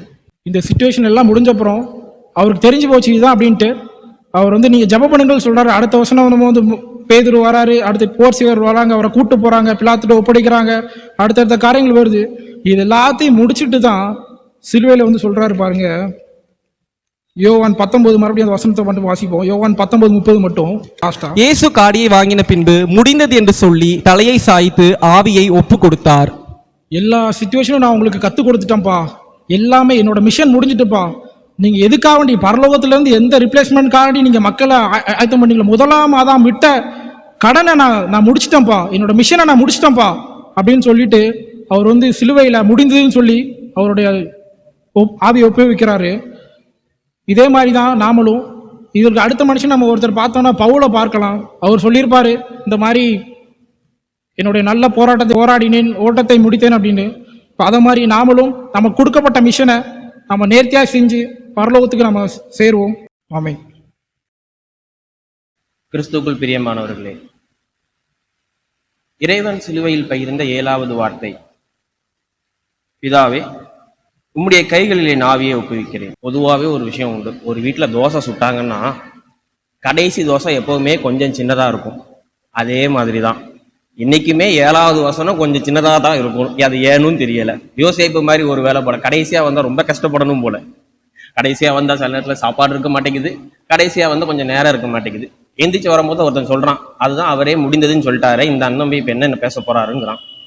இருந்தாலும் இன்றைய தியானத்திற்காக நாம் எடுத்துக்கொள்வது, இப்பொழுது இந்த வசனம் நமக்கு என்ன சொல்ல வருகிறது என்பதை பார்க்கலாம். ஜெபம். அன்பின் பரலோக பிதாவே, நீர் பிழையாமின் கழுதையின் வாயை திறந்தீர், அடியின் வாயை திறந்து இந்த மக்களுக்கு என்ன சொல்ல விருப்பமாக இருக்கிறீரோ அதை சொல். உம்முடைய சித்தம் எது என்பதை நாங்கள் அறிந்து இறுதியில் எங்கள் ஆவியை உம்மிடத்தில் ஒப்படைக்க அருள் புரிந்தருளும். ஆமென். இறைவன் இயேசு கிறிஸ்து சிலுவையில் 7வதாக கூறிய வார்த்தை, பிதாவே உம்முடைய கைகளில் என் ஆவியை ஒப்படைக்கிறேன். எடுத்துக்கொள்ளலாம். லூக்கா எழுதின நற்செய்தி 23ஆம் அதிகாரம் 45-46 வசனம். சூரியன் இருளடைந்தது, தேவாலயத்தின் திரைச்சீலை நடுவில் 2ஆக கிழிந்தது. இயேசு, பிதாவே உம்முடைய கைகளில் என் ஆவியை ஒப்புவிக்கிறேன் என்று மகா சத்தமாய் கூப்பிட்டு சொன்னார். இப்படி சொல்லி ஜீவனை விட்டார். மகா சத்தமாக கூப்பிட்டு தன் ஜீவனை விட்டார். இதற்கு முந்திய 6 வசனங்களுக்கும் இந்த 7வது வசனங்களுக்கும் உள்ள ஒரே வேறுபாடு என்னவென்றால், இந்த 7வது வார்த்தை நற்செய்தி நூல்கள் 4லுமே இதற்கு தொடர்பான சில குறிப்புகள் உண்டு. பிதாவே உம்முடைய கைகளில் என் ஆவியை ஒப்புவிக்கிறேன். இதற்கு தீர்க்க தரிசனமாக சங்கீதக்காரன் எழுதிய சங்கீதம் 31:5 வசனம், உமது கைகளில் என் ஆவியை ஒப்புவிக்கிறேன், சத்தியபரனாகிய கர்த்தாவே நீர் என்னை மீட்டு கொண்டீர். உமது கையில் என் ஆவியை ஒப்புவிக்கிறேன். இறைவன் பிதாவின் சித்தத்தின்படி உலகத்திற்கு வந்தார். பிதாவின் சித்தம் எதுவோ அதை செய்யவே அவர் உலகத்திற்கு வந்தார். பின்பு நானும் என் பிதாவும் ஒன்றாயிருக்கிறோம் என்று யோவானில் அவர் கூறியதற்கு பின் ஏன் பிதாவினிடத்தில் தன் ஆவியை ஒப்படைப்பதாக கூறினார். வாசிக்கலாம். 1 கொரிந்தியர் 15:26-27. பரிகரிக்கப்படும் கடைசி சத்துரு மரணம். சகலத்தையும் அவருடைய பாதத்திற்கு கீழ்ப்படுத்தினாரே, ஆகிலும் சகலமும் அவருக்கு கீழ்ப்படுத்தப்பட்டதென்று சொல்லியிருக்கும் போது சகலத்தையும் அவருக்கு கீழ்ப்படுத்தினவர் கீழ்ப்படுத்தப்படவில்லை என்பது வெளியரங்கமாயிருக்கிறது. எனவே பிதாவினிடம் தன்னை இறைவன் இறுதியாக அர்ப்பணித்தார். இது ஒரு அர்ப்பணிப்பின் வார்த்தை. இதற்கான நோக்கம் என்ன? வாசிக்கலாம். யோவான் 6:38. என் சித்தத்தின்படி அல்ல, என்னை அனுப்பினவருடைய சித்தத்தின்படி செய்யவே நான் வானத்திலிருந்து இறங்கி வந்தேன். பிதாவின் சித்தம் என்ன? ஆதாம் செய்த பாவத்தை சரி செய்வதற்காக 2ஆம் ஆதாம் உலகத்திற்கு வந்தார். ஆதியாகமம் 4:15 உண்டு, அவர் உன் தலையை நசுக்குவார். அதை செய்ய வேண்டுமல்லவா? அதற்காக வந்தார். அதற்காக தன்னுடைய வாழ்க்கையை அர்ப்பணித்தார். பிதாவின் சித்தம் என்ன? எல்லோரும் ரட்சிக்கப்பட வேண்டும், எல்லோரும் பரலோகத்திற்கு வர வேண்டும் என்பதற்காக உலகிற்கு வந்தார். தன்னுடைய வாழ்க்கை அதற்காக வாழ்ந்தார். பிதாவின் சித்தத்தை முடித்தார். இது ஒரு அர்ப்பணிப்பின் வார்த்தை. 2வதாக, அனைவரின் பாவங்களுக்காக பலியிடப்பட்ட ஒரு வார்த்தை. இந்த வார்த்தைக்கும் மற்ற வார்த்தைகளுக்கு உள்ள வித்தியாசம் என்ன? இதற்கு முன்பாக இருந்த 6 வார்த்தைகளில் நீங்கள் அறிந்திருக்கலாம் என்ன நடந்தது, ஏன் நடந்தது, இதை எப்படி பிதாவானவர் பொறுத்து கொண்டார், எப்படி சிலுவையில் இயேசு தன் பாவங்களுக்கு, நம்முடைய பாவங்களுக்காக கஷ்டங்கள் அனுபவித்தார் என்று பார்த்தோம். ஆனால் அனைவரின் பாவங்களுக்காக பலியிடப்படுவது இந்த வார்த்தையின் மூலம் நிறைவேறியது. நியாயப்பிரமாணத்தின் விதிமுறைகள் யாத்திரையாகமம் 40:21 திரைச்சீலை பற்றி குறிப்பிடப்பட்டிருக்கும். அப்பொழுது கூடாரங்களை கொண்டு வந்து இஸ்ரேல் மக்கள் தங்களுடைய ஆலயமாக பயன்படுத்தி கொண்டிருந்தார்கள். அங்கே திரைச்சீலைகள் பயன்படுத்தி கொண்டிருந்தனர். ஒரு அளவிற்கு மேல் ஆசாரியர்கள் போகலாம், அதற்கு மேல் பிரதான ஆசாரியன் மட்டுமே போகலாம். இதற்கான பலிகளும் அவ்வாறே அவர்கள் லேவியராகமம் 1 முதல் 7ஆம் அதிகாரம் வரை அதற்கான பாவ நிவாரண பலிகள் முதற்கொண்டு அனைத்து விதமான பலிகளையும் அவர்கள் குறிப்பிட்டிருக்கிறார்கள். ஆகிலும் நியாயப்பிரமாணத்தின் தண்டனைகளும் அதில் குறிப்பிடப்பட்டிருக்கிறது. ஆசாரியனாகிய ஆரோனின் குமாரர் தேவன் கூறிய நியாயப்பிரமாண விதிகளை மீறியதால் மரணத்திற்கு உள்ளானார்கள். லேவியராகமம் 10:1 அதில் காணலாம். ஆகிலும் கிறிஸ்து நமக்காக மரித்ததினாலே நாம் நியாயப்பிரமாணத்திற்கு நீங்களாகி விசுவாசத்தினாலே அனைவரும் அவருடைய புத்திர சுவீகாரத்தை பெற்றுக்கொண்டோம். திரைச்சீலை கிழிந்ததாக மத்தேயு 27:50. இயேசு மறுபடியும் மகா சத்தமாய் கூப்பிட்டு ஆவியை விட்டார். அப்பொழுது தேவாலயத்தின் திரைச்சீலை மேல் தொடங்கி கீழ் வரைக்கும் 2ஆக கிழிந்தது. பூமியும் அதிர்ந்தது, கன்மலைகளும் பிளந்தது. இறைவன் மிகவும் சத்தமாக கூப்பிட்டு தன் ஜீவனை விட்டார். இறுதியாக திரைச்சீலை 2ஆக கிழிந்தது. எல்லோரும் இறைமக்கள், எல்லோரும் இறைவனை சந்திக்கலாம் என்பதை தான் இதை உணர்த்துகிறது. எனவே அனைவரின் பாவங்களுக்காக அவர் பலியானார். மார்க் 15:37-38 அதை மீண்டும் காணலாம். இயேசு மகா சத்தமாய் கூப்பிட்டு ஜீவனை விட்டார். அப்பொழுது தேவாலயத்தின் திரைச்சீலை மேல் தொடங்கி கீழ் வரைக்கும் 2ஆக கிழிந்தது. இதுவரை மத்தேயுவில் இதர் சம்பந்தமான ஒரு குறிப்பை நாம் பார்க்கிறோம். மார்க்கில் பார்த்து விட்டோம். லூக்கா 23:45-46 அதை தான் சொல்கிறது. இருந்தும் யோவான் சுவிசேஷ நூலிலே அதிகாரம் 17:4 இயேசு தன்னை பற்றி உறுதிப்படுத்தல் ஒன்றை குறிப்பிடுகிறார். பூமியில் நான் உம்மை மகிமைப்படுத்தினேன், நான் செய்யும்படி நீர் எனக்கு நியமித்த கிரியையை செய்து முடித்தேன். அதற்கு பின்பு யோவான் 5:36 இன்னொரு வார்த்தை வருகிறது. யோவனுடைய சாட்சியை பார்க்கிலும் மேன்மையான சாட்சி எனக்கு உண்டு. அது என்னவெனில், நான் நிறைவேற்றும்படிக்கு பிதாவானவர் எனக்கு கற்பித்ததும் நான் செய்து வருகிறதுமான கிரியைகளே பிதா என்னை அனுப்பினார் என்று என்னை குறித்து சாட்சி கொடுக்கிறது. பிதா தன்னை அனுப்பினார், இருந்தும் நான் முடிக்க வேண்டிய காரியங்கள் ஒன்று, எல்லோரும் ஒன்று. அதைத்தான் ஏன் கிழிந்தது என்று எபிரேயரில் 9:15 நாம் காணலாம். ஏன் திரைச்சீலை 2ஆக கிழிந்தது? தேவன் உங்களுக்கு கட்டளையிட்ட உடன்படிக்கையின் ரத்தம் இதுவே என்றான். மீண்டும் கலாத்தியர் 3:13 மரத்திலே தூக்கப்பட்ட எவனும் சபிக்கப்பட்டவன் என்று எழுதியிருக்கிறபடி கிறிஸ்து நமக்காக சாபமாகி நியாயப்பிரமாணத்தின் சாபத்திற்கு நம்மை நீங்களாக்கி மீட்டு கொண்டார். கிறிஸ்து நமக்காக சாபமாகி நியாயப்பிரமாணத்திலிருந்து நம்மளை மீட்டுக்கொண்டு விசுவாசத்தினாலே அனைவரையும் பரலோகத்திற்கு சுதந்திரவாளராக மாற்றியிருக்கிறார். இந்த வார்த்தை அர்ப்பணிப்பின் வார்த்தை. இன்று நாம் நம்முடைய வாழ்க்கையில் இத்தகைய அர்ப்பணிப்பை உணர்ந்திருக்கிறோமா? சிந்திப்போம். இரண்டாவதாக நாம் பார்த்த அனைவரின் பாவங்களுக்காக பலியிடும் வார்த்தை. இறைவன் நமக்காக கொடுத்த இந்த விசுவாச வாழ்க்கைக்கு நாம் உண்மையாக பயன்படுத்துகிறோமா? அதனின் தியாகங்களையும் அவர் நமக்காக ஈவாக கொடுத்த இந்த வாழ்க்கையும் நாம் எப்படி பயன்படுத்துகிறோம்? சிந்திப்போம். மூன்றாவதாக, இது ஒரு அழைப்பின் வார்த்தை. எப்படி இது அழைப்பின் வார்த்தை?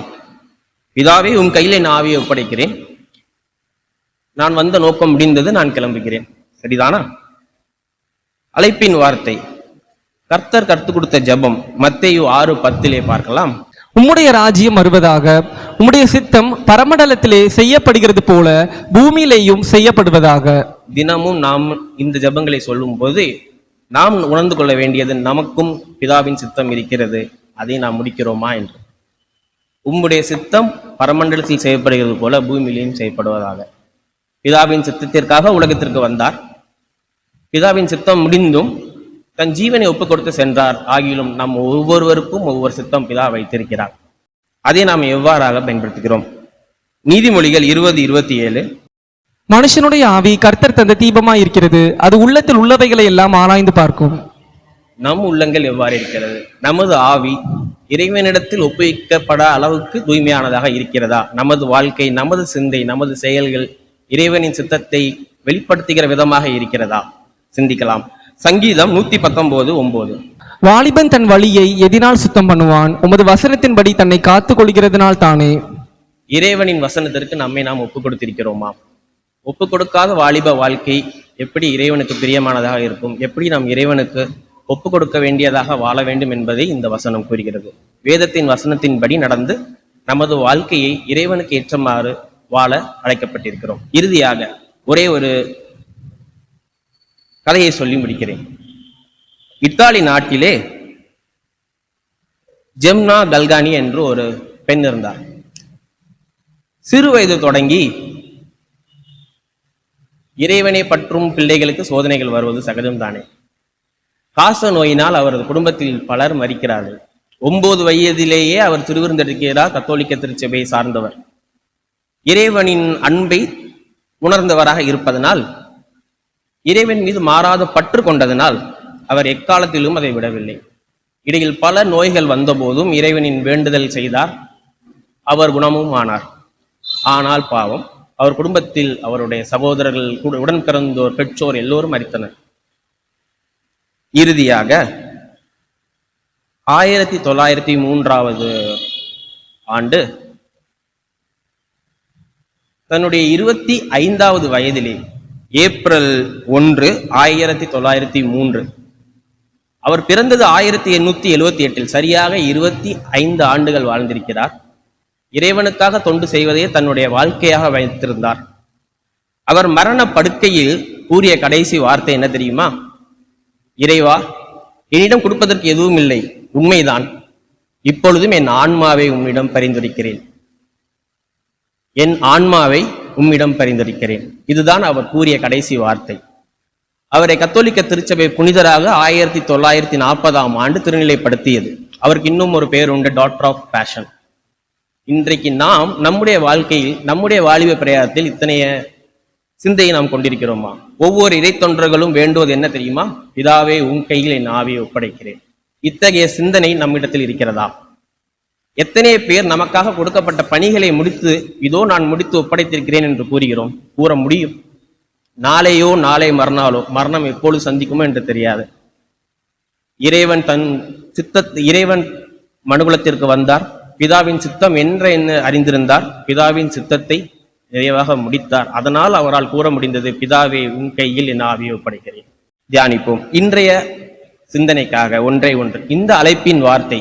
இன்றைக்கு நம்மில் எத்தனை பேர் இறைவனின் அழைப்பை ஏற்று, பிதாவே, உன் கையில் என் ஆவியை ஒப்படைக்கிறேன் என்பது போல் நம் வாழ்க்கையை ஒப்படைத்திருக்கிறோம்? சிந்திப்போம். இறைவன் அருள் புரிவாராக. ஆமென். ஜெபம். எங்கள் நேசிக்கிற நல்ல தகப்பனே, இம்மட்டும் எங்களுக்கு ஜீவன், சுகன், பலன் கொடுத்த ஆண்டவரே, எங்களை நீர் காத்து கொண்ட தயவுக்காக உமக்கு நாங்கள் நன்றி செலுத்துகிறோம். உம்மை துதிக்கிறோம், ஸ்தோத்திரிக்கிறோம். கர்த்தாவே, ஆண்டவரே, இந்த குருத்தோலை ஞாயிறு அன்று ஆண்டவரே நீர் அழைத்து கொண்டு வந்து எங்களை நீர் காத்து கொண்ட தயவுக்காக நன்றி தகப்பனே. விசேஷமாக ஆண்டவரே, எங்களுடைய வாலிப பிள்ளைகள் ஆண்டவரே இன்னும் அதிகமாக அறிந்து கொண்டிருக்கிறதுக்காக நன்றி செலுத்துகிறோம். கர்த்தாவே, ஆண்டவரே, அவர்கள் ஒவ்வொருவராக வந்து ஒவ்வொரு வசனத்தின்படி ஆண்டவரே உம்மை அறிந்து ஆண்டவரே அவர்கள் செய்த ஒவ்வொரு வசனத்தினுடைய பிரசங்கத்தையும் ஆண்டவரே நீர் அறிந்திருக்கிறீர் தகப்பனே. இன்னுமாக எங்கள் பிள்ளைகள் ஆண்டவரை உம்மை உறுதியாய் பற்றி கொண்டு வாழ நீங்க எங்கள் பிள்ளைகளுக்கு நல்ல பலனை தாங்கப்பா. ஆண்டவரே, எங்களுடைய ஆலயத்தில் உள்ள ஒவ்வொரு வாலிப பிள்ளைகளையும் உடைய கரங்களில் தருகிறோம் தகப்பனே. உமக்கு சாட்சியாக வாழ நீங்க பலன் கொடுங்கப்பா. அவர்களுடைய வாழ்க்கையில் நீர் செய்த எல்லா அதிசயமான அற்புதமான காரியங்களுக்காக நன்றி செலுத்துகிறோம் கர்த்தாவே. ஆண்டவரே, இந்த 7 வசனத்தின் மூலம் ஆண்டவரே இன்னும் அவர்களை உம்மை அதிகமாக அறிந்து கொண்டிருக்கிற தயவுக்காக நன்றி செலுத்துகிறோம் கர்த்தாவே. ஆண்டவரே, உமக்காக ஆண்டவரே எடுத்து செய்கின்ற அந்த ஒவ்வொரு ஊழியங்களிலும் உம்முடைய கிருபை பிள்ளைகளோடு கூட இருக்கட்டும் தகப்பனே. அவர்கள் குடும்பங்களை ஆசீர்வதிங்கப்பா. அவர்களுடைய வேலை ஸ்தலங்களில் நீர் அவர்களை உயர்ந்த இடங்களில் வைக்க வேண்டும் என்று கெஞ்சி நிற்கிறோம் கர்த்தாவே. ஆண்டவரே, கல்லூரியில் படிக்கின்ற பிள்ளைகளுக்கு நல்ல ஞானத்தை கொடுத்து நீங்க பாதுகாத்து கொள்ளுங்க. ஆண்டவரே, வந்திருக்கின்ற ஒவ்வொரு வாலிப பிள்ளைகளுக்கும் ஆண்டவரே நீரே ஆசீர்வாதத்தை தாங்கப்பா. அவர்கள் குடும்பங்களை நீங்க ஆசீர்வைத்துக் கொள்ளுங்க. உமக்காக ஆண்டவரே அவர்கள் உழைக்கின்ற ஆண்டவரே நேரங்களில் இன்னும் அதிக ஆசீர்வாதத்தை தந்து நீர் அவர்கள் இன்னும் வர்த்திக்க பண்ண வேண்டும் என்று கெஞ்சி நிற்கிறோம். எல்லாவற்றையும் உம்முடைய கரங்கள் ஒப்படைக்கின்றோம் கர்த்தாவே. நன்மையும் கிருபையும் எங்களை தொடர உதவி செய்யுங்க. எங்களை உடல் பொருள் ஆவி ஆத்மா சரீரம் அனைத்தையும் உமக்கும் சொந்தம் என்று அர்ப்பணிக்கின்றோம். இயேசுவின் மூலம் ஜெபங்கேலும் நல்ல பிதாவே, ஆமேன். என் ஆத்மாவே கர்த்தரை சோஸ்திரி, என் முழு உள்ளமே அவருடைய பரிசுத்த நாமத்தை சோஸ்திரி. என் ஆத்மாவே கர்த்தரை சோஸ்திரி, கர்த்தர் செய்த சகல உபகாரங்களையும் மறவாதே. ஆமென்.